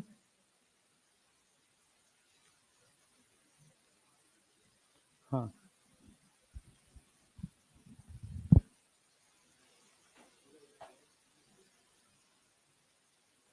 बहुत गर्मी है बेटा अभी बाहर तो।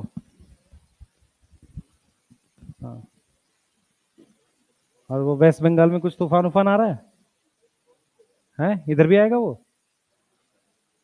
हैं? इधर जब आने लगे तो बेटा जेब में कुछ ईट वीट डाल के घूमना, कुछ बच्चे, कभी उड़ उड़ जाएगा, है ना?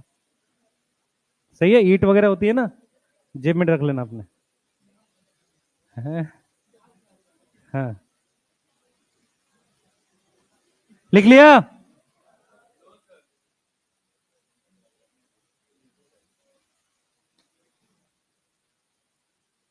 हमने ये आगे क्यों नहीं कर रखे?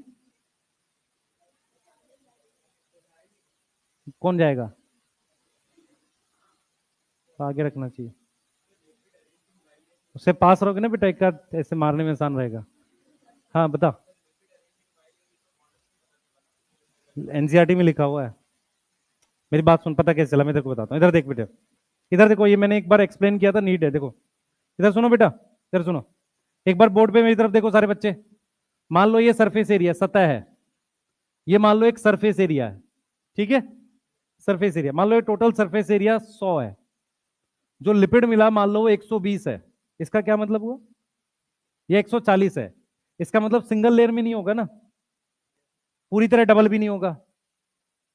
मेरी बात समझ में नहीं आई मैं क्या बोल रहा हूं? मैं ये कहना चाहता, इधर सुनो सारे। मान लो आरबीसी के चारों तरफ आप एक धागा लगा रहे हो, ठीक है?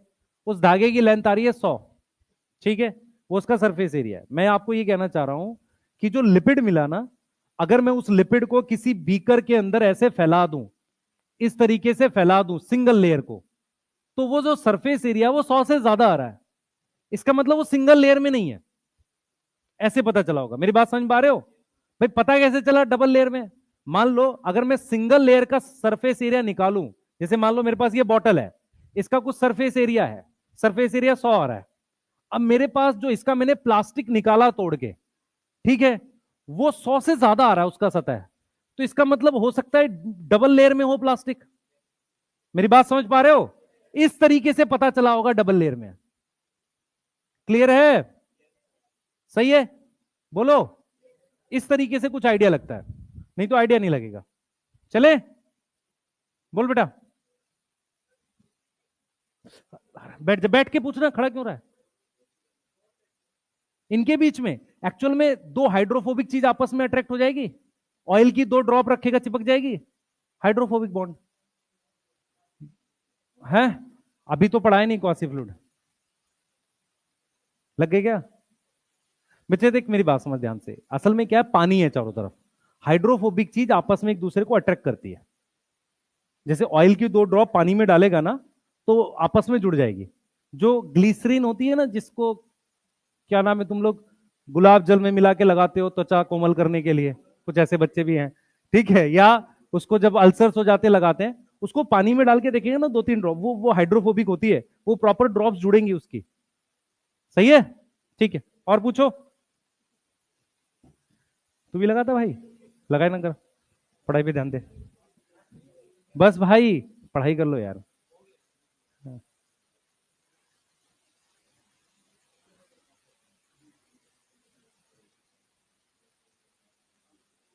पिटाई हो जाएगी, ध्यान रखियो, ये ऑफलाइन है। नहीं, ग्लिसरॉल और फैटी एसिड दोनों लिपिड है, पर ग्लिसरॉल का अलग स्ट्रक्चर है, 3 कार्बन का है। फैटी एसिड लंबी चेन होती है कार्बन की। रेड वाला जो है, देख मेरी बात सुन, ये जो ये हेड है ना, ये फॉस्फेट है, फॉस्फेट वाला पार्ट है, और ये दोनों चेन है फैटी एसिड की। ग्लिसरॉल इसी का पार्ट बन गया ना, देख मेरी बात सुन, ये ग्लिसरॉल था, ठीक है, यहां तूने फॉस्फेट जोड़ दिया, यहां फैटी एसिड जोड़ दिया, तो ये वाला जो हिस्सा है ये है, और ये दो लंबी चेन ये रही, ये किसकी चेन है? हाइड्रोकार्बन की या फैटी एसिड की? फैटी एसिड हाइड्रोकार्बन होगा ना, हाँ या ना? ये तो समझ में आ रहा है। चलिए आगे चलते हैं, आगे की कहानी वही है। ये वाला करो एक बार क्वेश्चन, देखे। हाँ,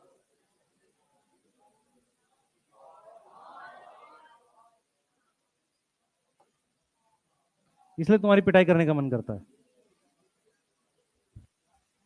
रीजन पूछ रहा है, आरबीसी को क्यों किया था पढ़ाई के लिए? वो यूकेरियोटिक है इसलिए? नहीं, उसमें कोई मेम्ब्रेन बाउंड ऑर्गेनल नहीं है।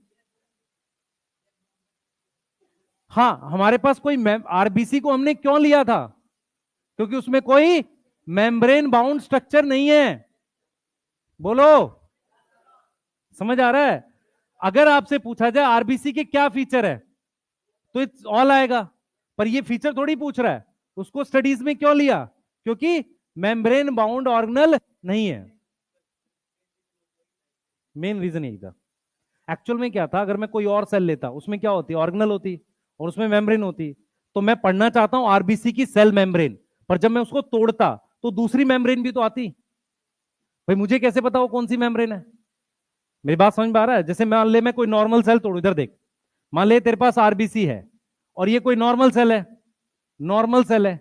जब तू उसको तोड़, उसके अंदर कोई मेम्ब्रेन बाउंड ऑर्गेनल है, मान ले ये सब, अगर मैं इसको तोड़ूंगा तो इसकी सिर्फ सेल मेम्ब्रेन आएगी। लेकिन मैं अगर क्या करूंगा, इसको तोड़ूंगा सेल को, तो ये भी मेम्ब्रेन आएगी और ये भी मेम्ब्रेन आएगी ना। हम कैसे पता कर रहे हैं, स्टडी कैसे कर रहे हैं? मेम्ब्रेन को तोड़ के, डिस्ट्रॉय करके। तो मुझे ऐसा सेल चाहिए ना जिसमें मेम्ब्रेन ना हो। मैंने सीव ट्यूब क्यों नहीं लिया? हाँ भाई, सीव ट्यूब क्यों नहीं लिया? कौन बताएगा? बोल बेटा। सीव ट्यूब डेड होता है?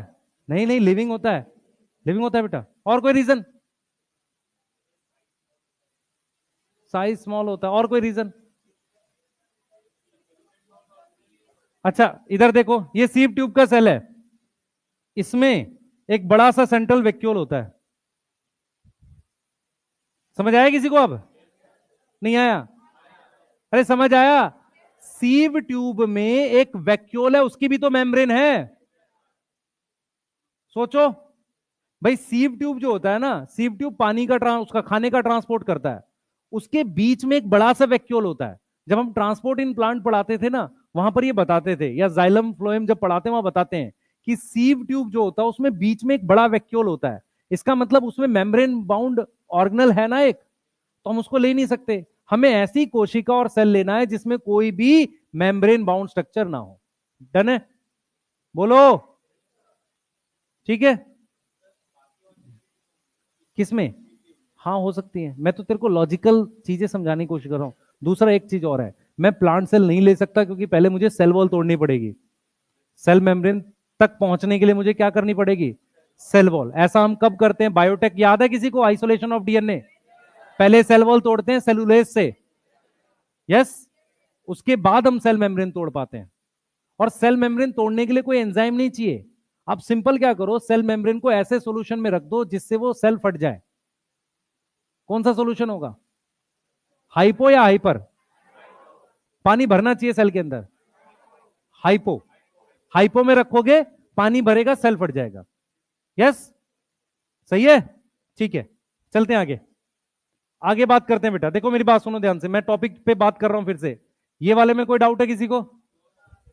ठीक है। सेल मेम्ब्रेन सभी प्रकार के सेल में होती है। डिटेल स्ट्रक्चर मुझे कब दिखा? जब मेरे को इलेक्ट्रॉन माइक्रोस्कोप दिख गया। नेक्स्ट चीज, सेल मेम्ब्रेन की स्टडी हमने किस में करी है? आरबीसी में।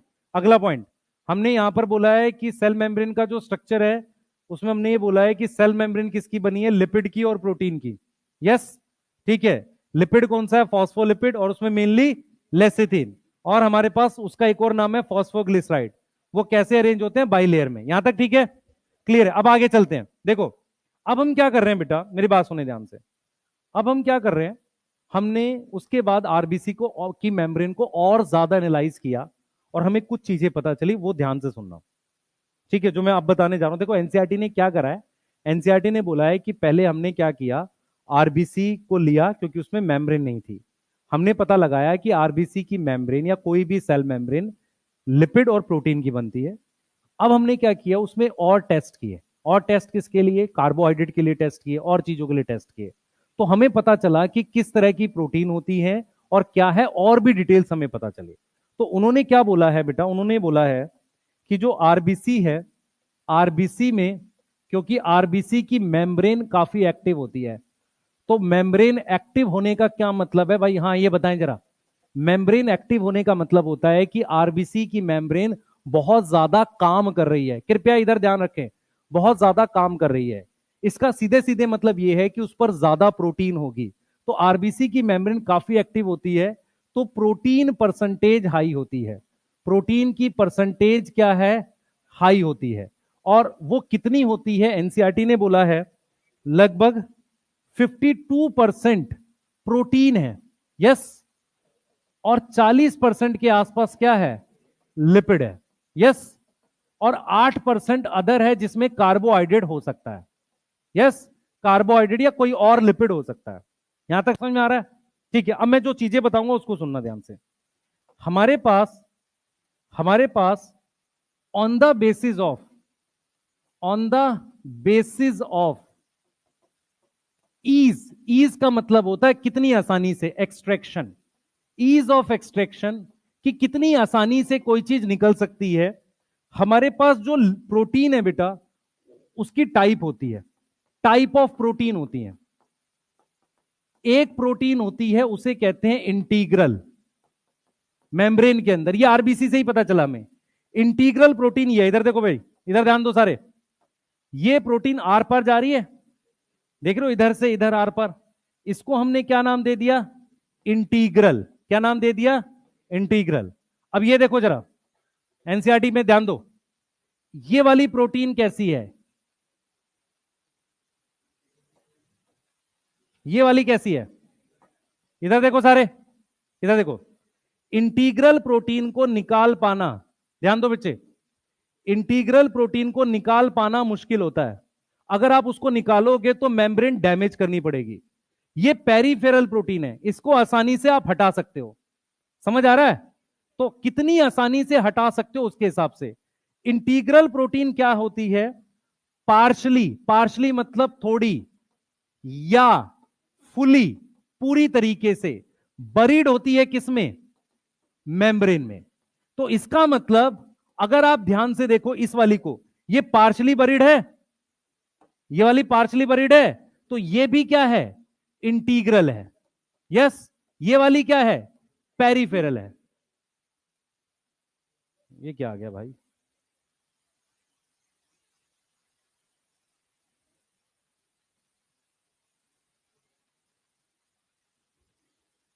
ये समझ में आ रहा है बेटा? अब पेरिफेरल क्या होती है? अच्छा बरीड, ये इजी है कि डिफिकल्ट है इसको हटाना?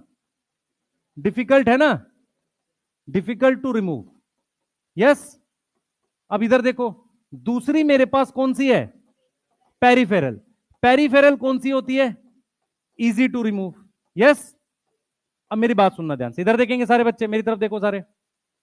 प्लाज्मा मेम्ब्रेन के पेरिफेरल प्रोटीन इस वाले सरफेस पे भी हो सकती है, इस वाले पे भी हो सकती है। ये वाला सरफेस बाहर है, बाहर वाले सरफेस को क्या बोलोगे? Extra cellular. नहीं, एक्स्ट्रा का मतलब बाहर, यस। और ये वाला कौन सा सरफेस हो गया? Cytoplasmic, yes. बोलो, ये चीज समझ में आ रही? अब मेरी बात सुनते रहना। देखो, प्रोटीन के ऊपर यहां पर कार्बोहाइड्रेट जुड़ा हो सकता है और वो लिपिड पे भी जुड़ा हो सकता है, समझो। देखो मेम्ब्रेन पर क्या क्या चीजें, मैं रिपीट कर रहा हूं, फिर से सुनो।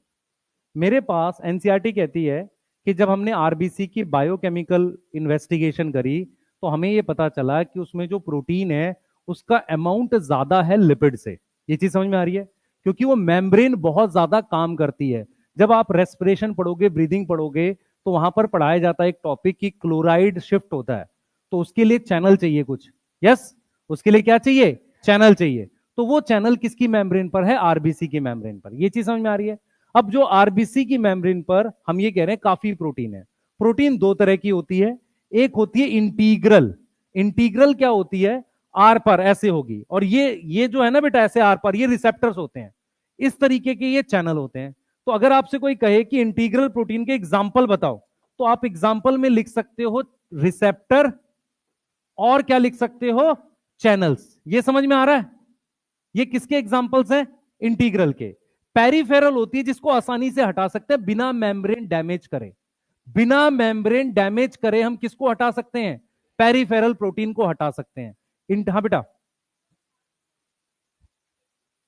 क्या चीज? ये वाला इंटीग्रल होना चाहिए। गड़बड़ है वो। रिसेप्टर, मेरी बात सुन ध्यान से बच्चे, सुन ध्यान से सुन। Receptor, channel, they are integral protein. मेरी ऐसे देखो, इधर देखो बेटा, इधर देखो। मान लो ये रिसेप्टर है, अगर कोई हार्मोन इस पर बाइंड करेगा, तो इसकी इस वाली सतह पर कुछ चेंज होगा तो सिग्नल अंदर जाएगा। आप लोगों ने वो पढ़ा एंडोक्राइन सिस्टम, उसमें क्या पढ़ाया जाता है कि मेरे पास रिसेप्टर जो होता है उस पर हार्मोन बाहर लगता है और अंदर चेंजेस होते हैं। तो ऐसा तभी पॉसिबल है जब हार्मोन जो रिसेप्टर वो क्या हो? इंटीग्रल प्रोटीन हो। क्या हो? Integral protein. क्लियर है? बोलो। तुम्हारे सिलेबस में कोई पेरिफेरल प्रोटीन का एग्जांपल है? F0 F1 दिखा देता हूं, देखो, तुम्हें एग्जांपल दिखा देता हूं। देखो, मेरी बात, मेरी तरफ देखना सारे बच्चे। आप में से कितने लोगों को माइटोकॉन्ड्रिया का स्ट्रक्चर याद है? थोड़ा बहुत याद है? देखो, इधर देखो बेटा, माइलोमाइटोकॉन्ड्रिया। माइटोकॉन्ड्रिया की ऐसे हमने ये मेम्ब्रेन बना दी इनर वाली, यहां पर एक चैनल होता है ऐसे आर पार, ये चैनल है, और इस पर एक हेड लगा रहता है ऐसे, इस तरीके से हेड लगा रहता है। तो ये जो मेम्ब्रेन पे आर पार चैनल है, इसको अपने क्या नाम देते हैं? इसको कहते हैं F0, और ये हेड को कहते हैं F1। ये जो आर पार है ना मेम्ब्रेन पर, ये तो क्या है? इंटीग्रल का एग्जाम्पल है। और ये किसका एग्जाम्पल है? पेरिफेरल का। समझ में आ रहा है? पेरिफेरल का एग्जाम्पल क्यों है? क्योंकि वो हेड है। देखो, आपको अगर थोड़ा सा और याद आ रहा है, इसी मेम्ब्रेन को मैं अगर थोड़ा सा जूम करूं, तो ये मेम्ब्रेन ऐसे बनेगी। इधर देखो बेटा, ये मेम्ब्रेन ऐसे बनेगी इस तरीके से। इनर मेम्ब्रेन बना रहा हूं मैं, ये वाली। इस पर ये बन गया चैनल ऐसे, ये क्या बन गया? चैनल। इस पर ये हेड लगा रहता है ऐसे। समझ आ रहा है? बोलो, किसको नहीं समझ में आ रही ये चीज?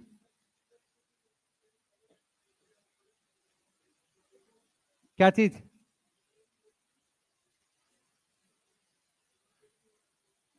Integral protein.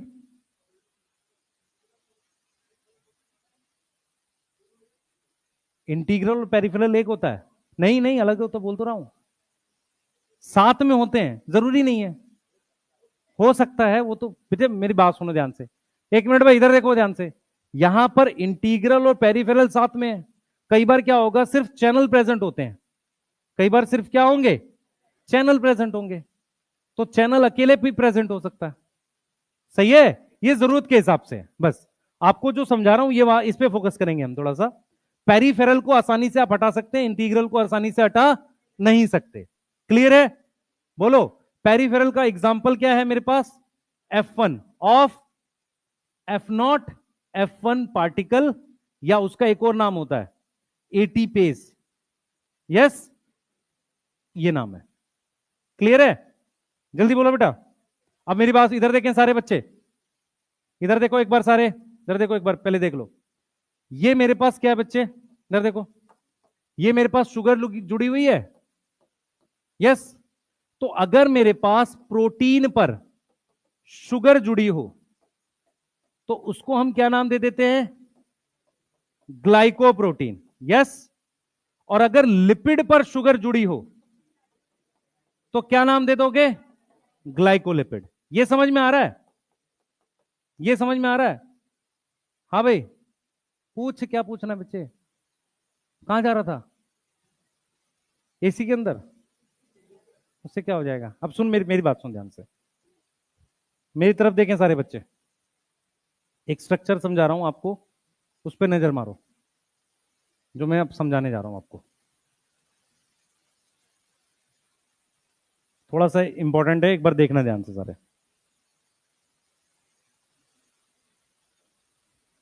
देखो, मैं जो बताने जा रहा हूं, इधर ध्यान दे बेटा आप। ये आरबीसी है, दिख रहा है सबको? ठीक है। आरबीसी की मेम्ब्रेन पर एक ये इंटीग्रल प्रोटीन लगी हुई है। ये सारी क्या है? Integral protein. ठीक है, सही है। ये एक और आरबीसी है। ठीक है, इस पर ये बेटा कुछ बच्चे मुंह खोल के मक्खी पकड़ने की कोशिश कर रहे हैं, कृपया ना करें। ठीक है ना? ये भी शुगर लगा हुआ है इस पे ये अलग शुगर लगा हुआ। मैं आपको क्या समझाने की कोशिश कर रहा हूं, सुनना। हमारे पास क्या होता है? प्रोटीन, प्रोटीन पर ये शुगर लगा हुआ है। प्रोटीन प्लस शुगर मिला के हम क्या वर्ड लिखते हैं? Glycoprotein. Glycoprotein as a antigen काम करती है। आप याद करो, अगर किसी को याद हो, हमने एक चैप्टर पढ़ा है, इधर भाई ध्यान दो, principle of inheritance. Principle of inheritance में ए एंटीजन और बी एंटीजन बताया गया है। उसमें बताया गया है कि अलग अलग टाइप का शुगर चेन होती है। क्या होता है पहले समझो ध्यान से। नॉर्मली क्या होता है, ये प्रोटीन के ऊपर शुगर जुड़ी रहती है। अगर ये ए एंटीजन है तो अलग टाइप की शुगर क्या है? बी एंटीजन है। समझ में आ रहा है? तो अगर आपसे कोई पूछे कि यार ये क्या काम करती है शुगर, अगर आपसे कोई पूछे कि प्रोटीन पर ये शुगर क्या काम कर रही है, ग्लाइकोप्रोटीन क्या काम करती है, ये नॉर्मली एंटीजन का काम करती है। नॉर्मली किसका काम करती है? एंटीजन। क्योंकि क्या होता है, किसी भी मेम्ब्रेन पर ऐसे प्रोटीन लगी रहती है, उस प्रोटीन पर शुगर लगी रहती है। अलग अलग टाइप की शुगर अलग एंटीजन बना सकती है। ये समझ में आ रहा है? अलग अलग क्या बना सकते हैं? एंटीजन। तो हमारे पास जो आरबीसी है उस पर ए एंटीजन और बी एंटीजन, जब वो लाइन पढ़ोगे आप एनसीईआरटी की प्रिंसिपल ऑफ इनहेरिटेंस की, वहां पर क्लियरली लिखा हुआ है ए और बी एंटीजन में अलग अलग शुगर पॉलीमर होते हैं। क्या होते हैं? अलग अलग शुगर पॉलीमर। पॉलीमर समझ में आता है? Chain of sugar. ये क्लियर है? तो मैं आपको यही समझाने की कोशिश कर रहा हूं कि प्रोटीन पर शुगर जुड़ा हो सकता है और लिपिड पर शुगर जुड़ा हो सकता है। लिपिड पर शुगर जुड़ा होगा तो क्या बोलोगे? ग्लाइकोलिपिड। प्रोटीन पर जुड़ा होगा तो ग्लाइकोलिपिड। उसके अलावा, उसके अलावा थोड़ा थोड़ा कोलेस्ट्रॉल होता है। कौन सी साइड पे? साइटोप्लाज्मिक साइड पे। क्या होता है? कोलेस्ट्रॉल। क्लियर है? कोलेस्ट्रॉल सिर्फ एनिमल सेल के मेम्ब्रेन में मिलता है और कहीं नहीं। माइकोप्लाज्मा लिखवाया था मैंने, पर उतनी डिटेल नहीं पूछेगा कभी। ठीक है, उसको हम भूल जाते हैं। कोलेस्ट्रॉल सिर्फ एनिमल सेल की मेम्ब्रेन पर मिलता है। कोई डाउट किसी को इस बात में? एक बार रिपीट कर दें तो हमारे पास क्या है बेटा? ये वाली बात समझ में आई सबको? प्रोटीन प्लस शुगर को हम क्या बोलेंगे? ग्लाइकोप्रोटीन। जैसे एक क्वेश्चन करते हैं, जरा देखें कितने लोगों को याद है। अगर ऐसा कुछ आ जाए तो ए और बी बताओ। ए क्या है? ये प्रोटीन है, दिख रहा है सबको? This is protein. तो ये क्या है? शुगर। ये क्या है? शुगर। अगर उसका मन करेगा तो ऐसा कोई क्वेश्चन देख सकता है। ठीक है, अगर आप डायग्राम देखो ये वाला, दिख रहा है सबको? प्रोटीन, शुगर, इन दोनों को मिला के क्या बोलोगे? ग्लाइकोप्रोटीन। ये लिपिड देखो, लिपिड पे शुगर बना हुआ है, ग्लाइकोलिपिड। यहां पर ये इसने क्या बना रखा है? कोलेस्ट्रॉल। क्लियर है? कोलेस्ट्रॉल बना, इसने दोनों साइड दिखा दिए, अंदर की साइड ही होता है वैसे। ये कोलेस्ट्रॉल है। क्लियर? सही है। ये वाली प्रोटीन इंटीग्रल है, ये भी इंटीग्रल है, पार्शली बरीड है नहीं? यस। पेरिफेरल होगी बिल्कुल बाहर। ठीक है, बिल्कुल बाहर होगी, उसको पेरिफेरल बोलेंगे। नहीं है यार, मानता क्यों नहीं बात को? लाइन पे जाना, मान लो डायग्राम में और राइटअप में अगर हमें बहस हो जाए तो ज्यादा सही राइटअप है। मेरी बात समझ रहे हो मैं क्या बोल रहा हूं? अगर दो चीजें हैं, डायग्राम कुछ कह रहा है, राइटअप कुछ कह रहा है, तो हम ज्यादा किसको सही मानेंगे? राइटअप को। तो राइटअप क्लियरली कह रहा है कि पार्शली और फुली बरीड होगा तो इंटीग्रल है। यस। और जो एकदम बाहर है वो क्या है? पेरिफेरल। ठीक है, नोट करेंगे इसको। ये वाला कर लोगे क्वेश्चन? क्या लगा दें इसमें? सी लगा दें? ऐसा कुछ आएगा? समझ में आ रहा है?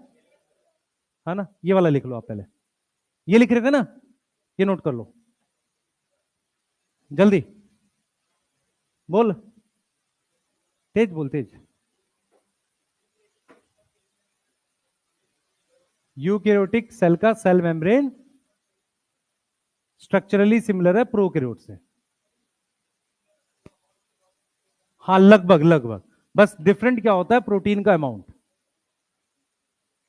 है, फंक्शनली नहीं हो सकता, क्योंकि अलग अलग चैनल होंगे, अलग अलग पंप होंगे, तो हर मेम्ब्रेन अलग काम करेगी।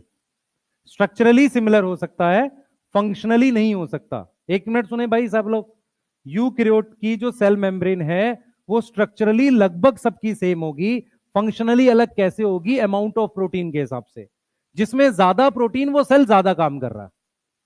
क्लियर है, बोलो भाई। स्ट्रक्चरली फंक्शनली का मतलब तो समझ में आता है, स्ट्रक्चर लिपिड और प्रोटीन का बना हुआ है, फंक्शन क्या कर रहा है, काम क्या कर रहा है। क्या सारी मेम्ब्रेन सेम काम करती है, इसका मतलब सारे सेल सेम काम कर रहे हैं, ऐसा तो पॉसिबल ही नहीं है।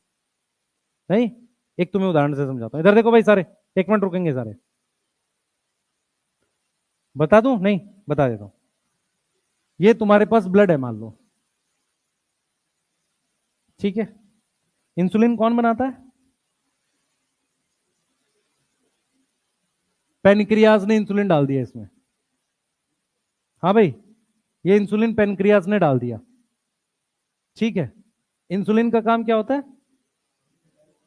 ब्लड में ग्लूकोज लेवल कम करना। तो ब्लड के ग्लूकोज को कुछ, इसका मतलब इंसुलिन ब्लड में जो ग्लूकोज है उस पर काम करता है, हाँ या ना। अरे इधर ध्यान दे लो भाई, इधर उधर मत देखा करो जब मैं बोला करूं।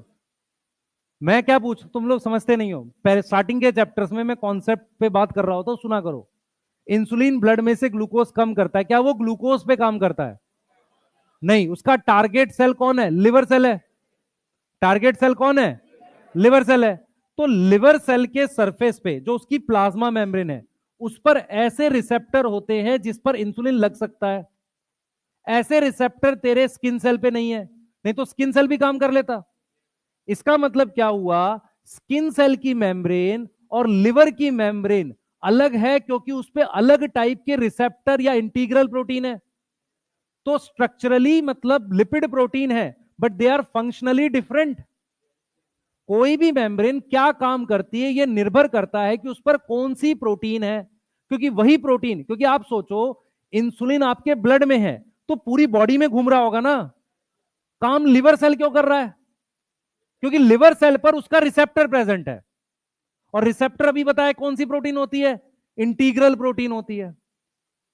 अरे हाँ या ना, ठीक है। दो तरह की diabetes, insulin dependent, non insulin dependent. मान लो इंसुलिन बन नहीं रहा है तो लिवर सेल काम नहीं करेगा, मान लो रिसेप्टर गड़बड़ हो जाए, इंसुलिन बनने से भी फर्क नहीं पड़ेगा। अरे समझ आ रहा है भाई, ऐसी डायबिटीज जिसमें इंसुलिन नॉर्मल बन रहा है पर ब्लड का ग्लूकोज लो नहीं हो रहा है, उस केस में क्या गड़बड़ होगा, रिसेप्टर गड़बड़ हो जाएगा, किसका, लिवर सेल का। क्या उसे क्योर कर पाएंगे इंजेक्शन के इंसुलिन लगा के, नहीं। फिर वहां एक ऑप्शन है, जीन थेरेपी के लिए जाओ। जीन थेरेपी, इसकी जीन बदल भाई। लिवर सेल के साथ एक खास चीज है जो आप कर सकते हो, लिवर सेल डिवाइड कर सकते हैं, सही है, वो सिर्फ लिवर के पास है, तो यहां काम कर जाएगी शायद। हाँ समझ में आ रहा है मैं क्या बोल रहा हूं, किसको ये समझ में आ गया कि मेम्ब्रेन पर अलग अलग टाइप की इंटीग्रल प्रोटीन होती है काम के हिसाब से, ये सोच पा रहे हो, ठीक है। ठीक है चलिए आगे आते हैं, नोट करो भाई ये वाला नोट कर लो जल्दी से। हाँ बेटा बोल, पेरिफेरल अलग से होना चाहिए, ये इंटीग्रल आर पर है ना, नहीं होगा, राइट अप देख ध्यान से, वही मैं कह रहा हूं।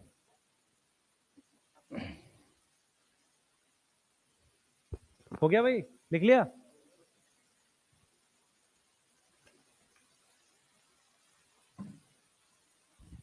तुम लोग इतने दुखी दुखी से क्यों रहते हो, पढ़ लिया करो यार। गर्मी तो है बेटा, गर्मी बाहर कितनी है तुम लोग सोचो, घर कैसे जाते हो फिर तुम लोग, जाते ही नहीं हो, हैं।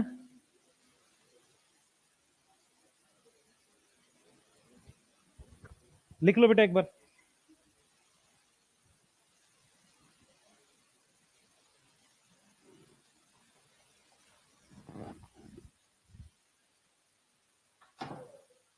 सौरभ सर आए हैं क्या?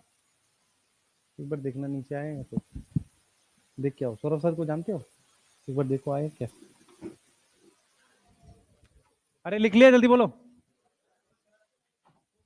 नहीं, लिख लो यार जल्दी से। तुझे क्या हो गया? सदमे में बैठा? सब ठीक है ना?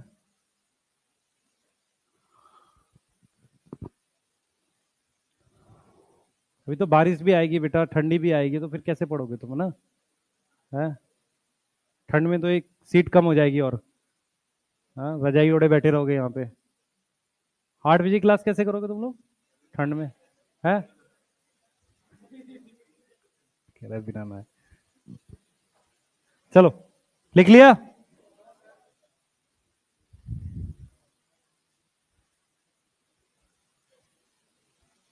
कुछ बच्चे पीछे सो रहे हैं भाई, जगे रहो, है ना?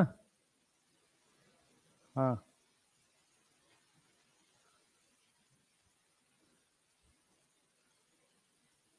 लिख लिया।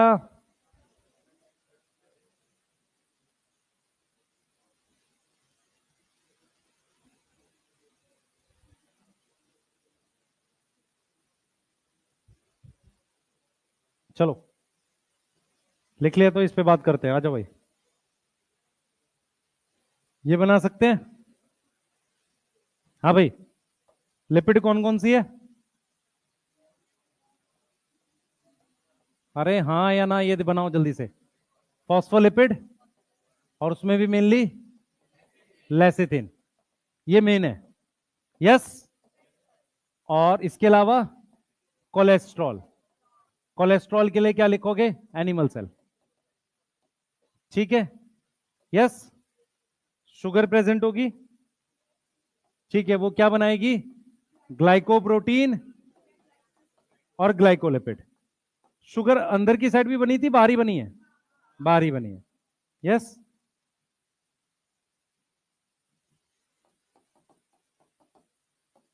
आउटर, ठीक है। इंटीग्रल भाई बताओ जल्दी। प्रोटीन तो है integral. Example, channel, receptors. Pump भी होगा, यस, ठीक है। और यहां पर पेरिफेरल में F0 F1 का क्या? F1, जिसको हेड बोलते हैं, ठीक है। आरबीसी की परसेंटेज बताओ भाई। हाँ, 52, 48। इस 8 में क्या क्या है?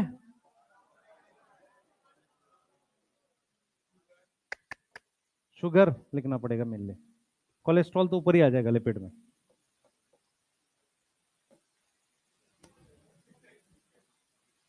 कौन हंस रहा है भाई? ये है एमडी सर ने बताया था ना, 2 ही तरह के दांत होते हैं, दूसरे वाले फिर नहीं आते। इधर देखो भाई, ईआर। हाँ भाई, ये बताओ जरा, ऐसा कुछ क्वेश्चन आया था इस बार नीट में? किसी को याद है? सुनो सुनो सुनो सुनो, देखो, प्रोटीन किसमें ज्यादा होगा? आपके पास ये माइटोकॉन्ड्रिया है, इसकी जो इनर मेम्ब्रेन होती है ना, इसमें ईटीएस होती है। इनर मेम्ब्रेन पर क्या होती है? ETS, electron transport chain. इसलिए प्रोटीन का कंटेंट जो होगा हाई होता है। मेरी बात समझ में आ रही है? ये टॉपिक मैंने क्यों दिया है? क्योंकि नोट ये है कि प्रोटीन की जो परसेंटेज है, प्रोटीन का जो परसेंटेज है, वो वेरी करता है टाइप ऑफ सेल पे। वेरी करेगा किस पर? टाइप ऑफ सेल पे। यस, समझ में आ रहा है? इसीलिए इसका आंसर अपने सी ले रहे हैं। सी क्यों ले रहे हैं मैं बता देता हूं। माइटोकॉन्ड्रिया की इनर मेम्ब्रेन पर इलेक्ट्रॉन ट्रांसपोर्ट चेन होती है, इस वजह से उसका प्रोटीन का कंटेंट क्या होगा? हाई होगा। क्लियर है? कोई मुझे बताएगा आउटर मेम्ब्रेन ऑफ क्लोरोप्लास्ट और माइटोकॉन्ड्रिया पे कौन सी प्रोटीन होती है? पोरिन्स। क्या होंगे? पोरिन्स। यस, सही है। नहीं याद किसी को? बेटा कुछ कुछ बातें मैं जो एक्स्ट्रा बताता हूं आपने पहले नहीं पढ़ रखी, कोई दिक्कत नहीं, याद कर लिया करो, बाद में पढ़ोगे आप। ठीक है, इसको परेशान होने वाली बातें नहीं होती है। ये वाले पेज पर जो चीजें लिखी हैं, यहां तक आपको कोई डाउट है? बोल बेटा। ठीक है, ribosome is not protein, ribosome तो आरएनए प्लस प्रोटीन है। ठीक है, अब ये ईआरबी को कौन सा लिखा है पता नहीं, एससीआर भी हो सकता है। बोल बेटा। फॉस्फोलिपिड या कोलेस्ट्रॉल में से? नहीं, लिपिड तो बेटा, लिपिड देख मेरी बात सुन, अगर किसी सेल में प्रोटीन बढ़ेगा तो लिपिड घटेगा ना, परसेंटेज वाइज। ऐसे सोच। हम क्या कह रहे हैं, कोई सेल ज्यादा काम करेगा तो प्रोटीन ज्यादा होगी, इसका इनडायरेक्टली मतलब यह है कि उसमें लिपिड घट जाएगा। सही है? तो जिस सेल में प्रोटीन ज्यादा होगा तो उसमें लिपिड की परसेंटेज कम होगी। समझ पा रहा है मैं क्या बोल रहा हूं? ये तो वैसे जाएगा ना। ठीक है, बना लो। कुछ पूछना है किसी को इस पे यहां तक? बोल बेटा, पूछो। कोलेस्ट्रॉल का क्या यूज है? मेम्ब्रेन स्टेबिलिटी, बस मेम्ब्रेन स्टेबिलिटी लिख ले, नोट में लिख ले, कोलेस्ट्रॉल क्या करता है, मेम्ब्रेन की स्टेबिलिटी लाता है, बस। ठीक है, कर लो जल्दी से। लिख लिया?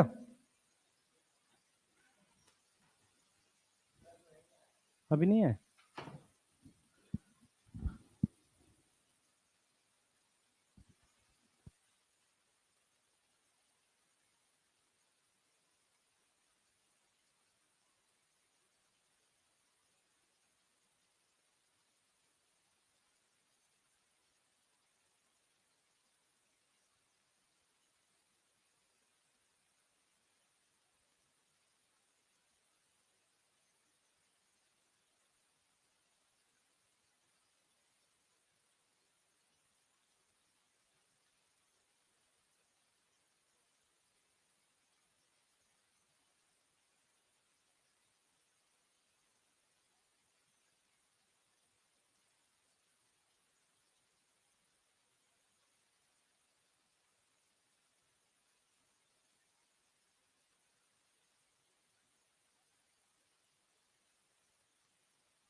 अभी आए नहीं ना कोई भी?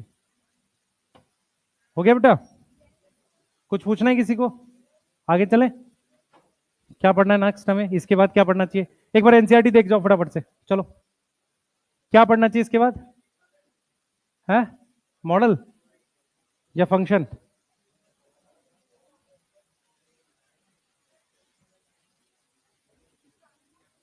क्या चीज? एक्टिव पैसिव भी पढ़ाऊंगा, पढ़ाया नहीं है अभी। मैं पढ़ाऊंगा अभी, वो नहीं पढ़ाया, वहां उससे पहले का पढ़ लो, जो पहला पेज पढ़ लो बस, फर्स्ट पेज मेम्ब्रेन का पढ़ लो बस। वहां से कुछ पूछना है पूछ लो, पेज नंबर 129 है, 131 है, 131 पढ़ो। 131 पे है ना मेम्ब्रेन? हाँ पूरा पढ़ो एक बार, कुछ पूछना है पूछो, कृपया करके पढ़ लो, फिर टाइम नहीं मिलेगा एनसीईआरटी के लिए, यही टाइम होता है। पूछो, कोई लाइन पूछनी किसी को?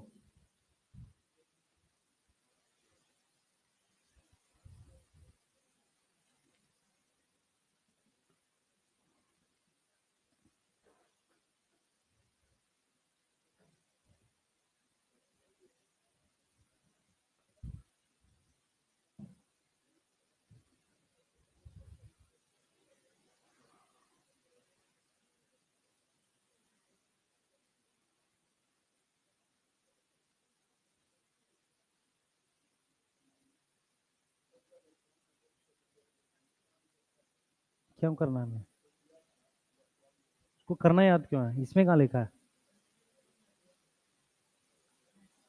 साइंटिस्ट का नाम कहां लिखा है इसमें? मुझे क्या पता, मैं कोई जनरल नॉलेज थोड़ी पढ़ा रहा हूं। नहीं आएगा बेटा, ये सब नहीं आएगा। शुगर, शुगर,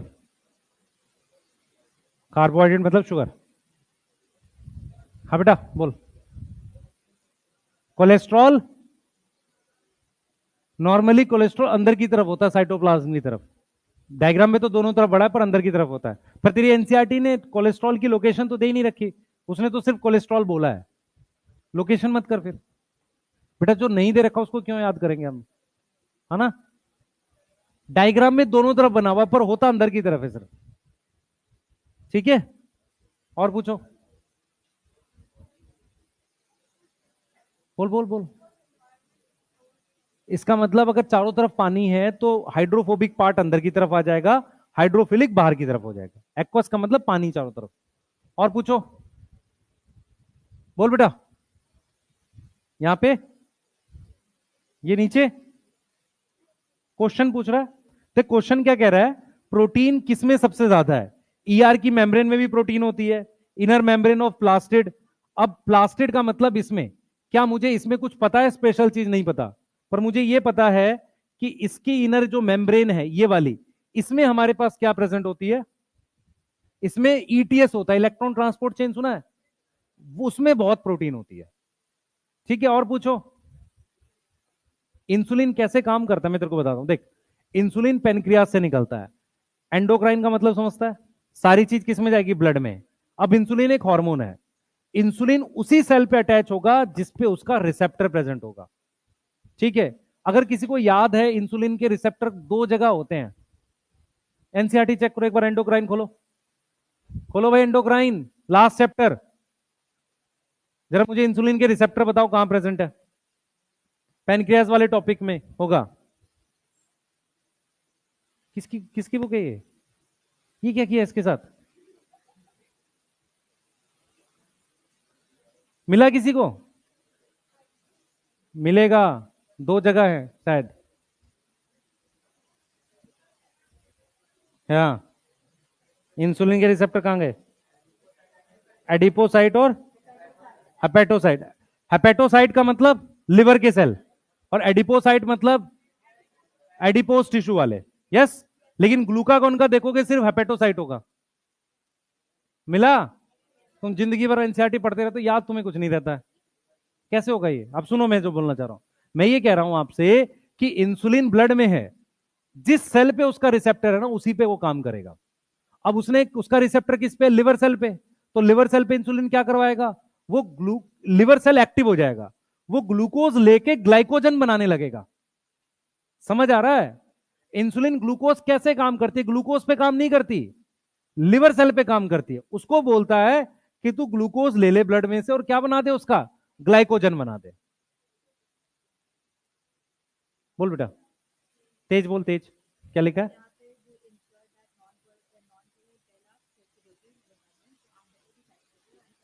दो होती हैं, पर एनसीईआरटी ने सिर्फ सैचुरेटेड लिखा है। क्वेश्चन आएगा तो सैचुरेटेड लिखा होगा, वो लाइन वैसी दे देगा, उसको ओके कर दियो। ठीक है, पर होते दोनों हैं। ठीक है, और पूछो, बोलो बेटा। कुछ नहीं पूछना किसी को, पूछ लो।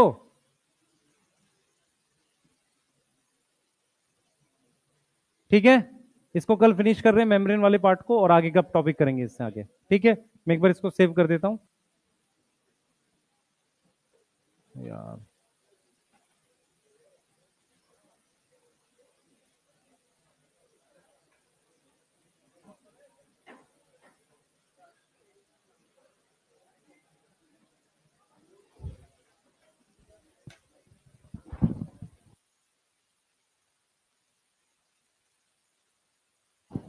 तुम लोग सीट छोड़ के जा रहे हो, कोई और बैठ गया फिर।